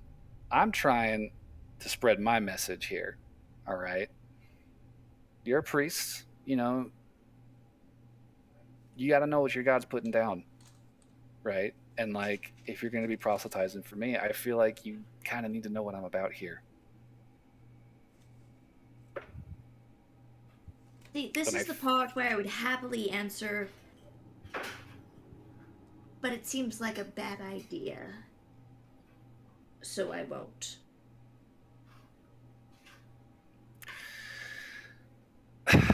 See, I trust that impulse. I like that impulse, Burberry. Like, I like that. This is new. This is good. I like this new you. You got to follow that gut feeling, all right? Because that's all you've really got. So here's the thing, right? This new group, they seem great, right? But I think you owe it to yourself to really know, right? Not just hope, but like know if these people can be useful to you. And sooner than later, you know. There's no reason to be dragging this whole process out. So I had a thought. Here's the thing. I had a thought, right?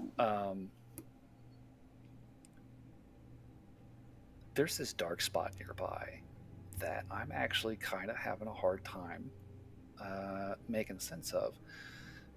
I was thinking you guys could do a little team building. Take a look at that thing for me. And let me know what you find. Because I'm really curious. And I think this would be good for your group, too. Team building like against your whole ethos. You're catching on. That's good. That's good. So why would I do that? Because I'm asking you to. Asking or asking? See, you're good at this. Listen, I'm gonna set you up. Get you guys over there. Just keep your head above water, all right? Please don't sink the boat. You feel a pat on your back. God damn it. And you hear a crash of thunder, and you bolt upright in your blankets. Mending! As you do, you hear a cacophony of voices above deck, yelling and shouting, that is suddenly drowned out by a torrential downfall of rain smashing against the wood paneling overhead.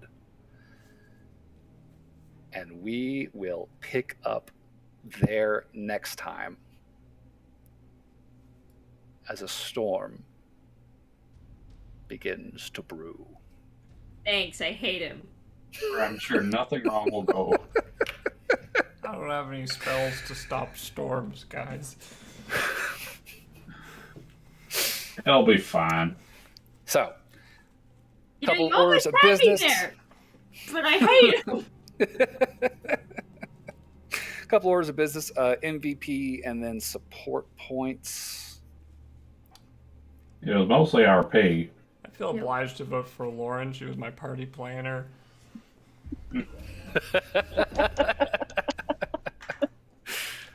I think that's a fair point for. I'll also vote for Noelle just because we got tattoos together, we party plans. Like, we had a real bonding. I think so. I will Y'all are say- definitely getting a support. Yeah, To I'm that. I'll say that for sure. voting for Lauren because I don't think we would have even known about that tattoos if it weren't for that. So A novel idea, Lauren. Good job.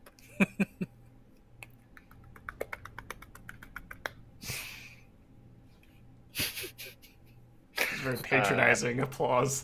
That's two for Lauren. That's two for Lauren. Sorry, that wasn't supposed to be super patronizing. I'm still in character.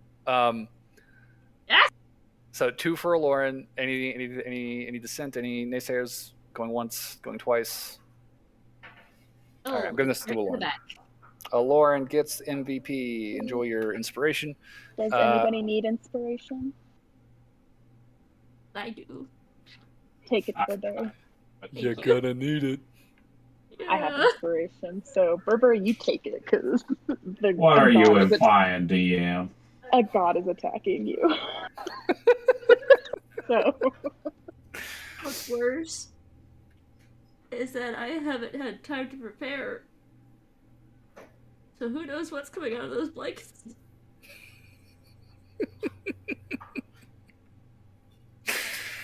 I'm So, excited. Allure and Noel will give you a point. Let me think. Barnaby did some hella cooking for everybody. Everybody will get a point with Barnaby. Sweet. I will politely ask for one with Noelle for the lovely gesture that she did. That's fair. Sweet. Gumbo. We're almost up to B level. And Noel plus Burberry. What's it take to get to B level? 30. Oh, that's a bit out. Gift. Okay. And that's where we'll call the session. Nice.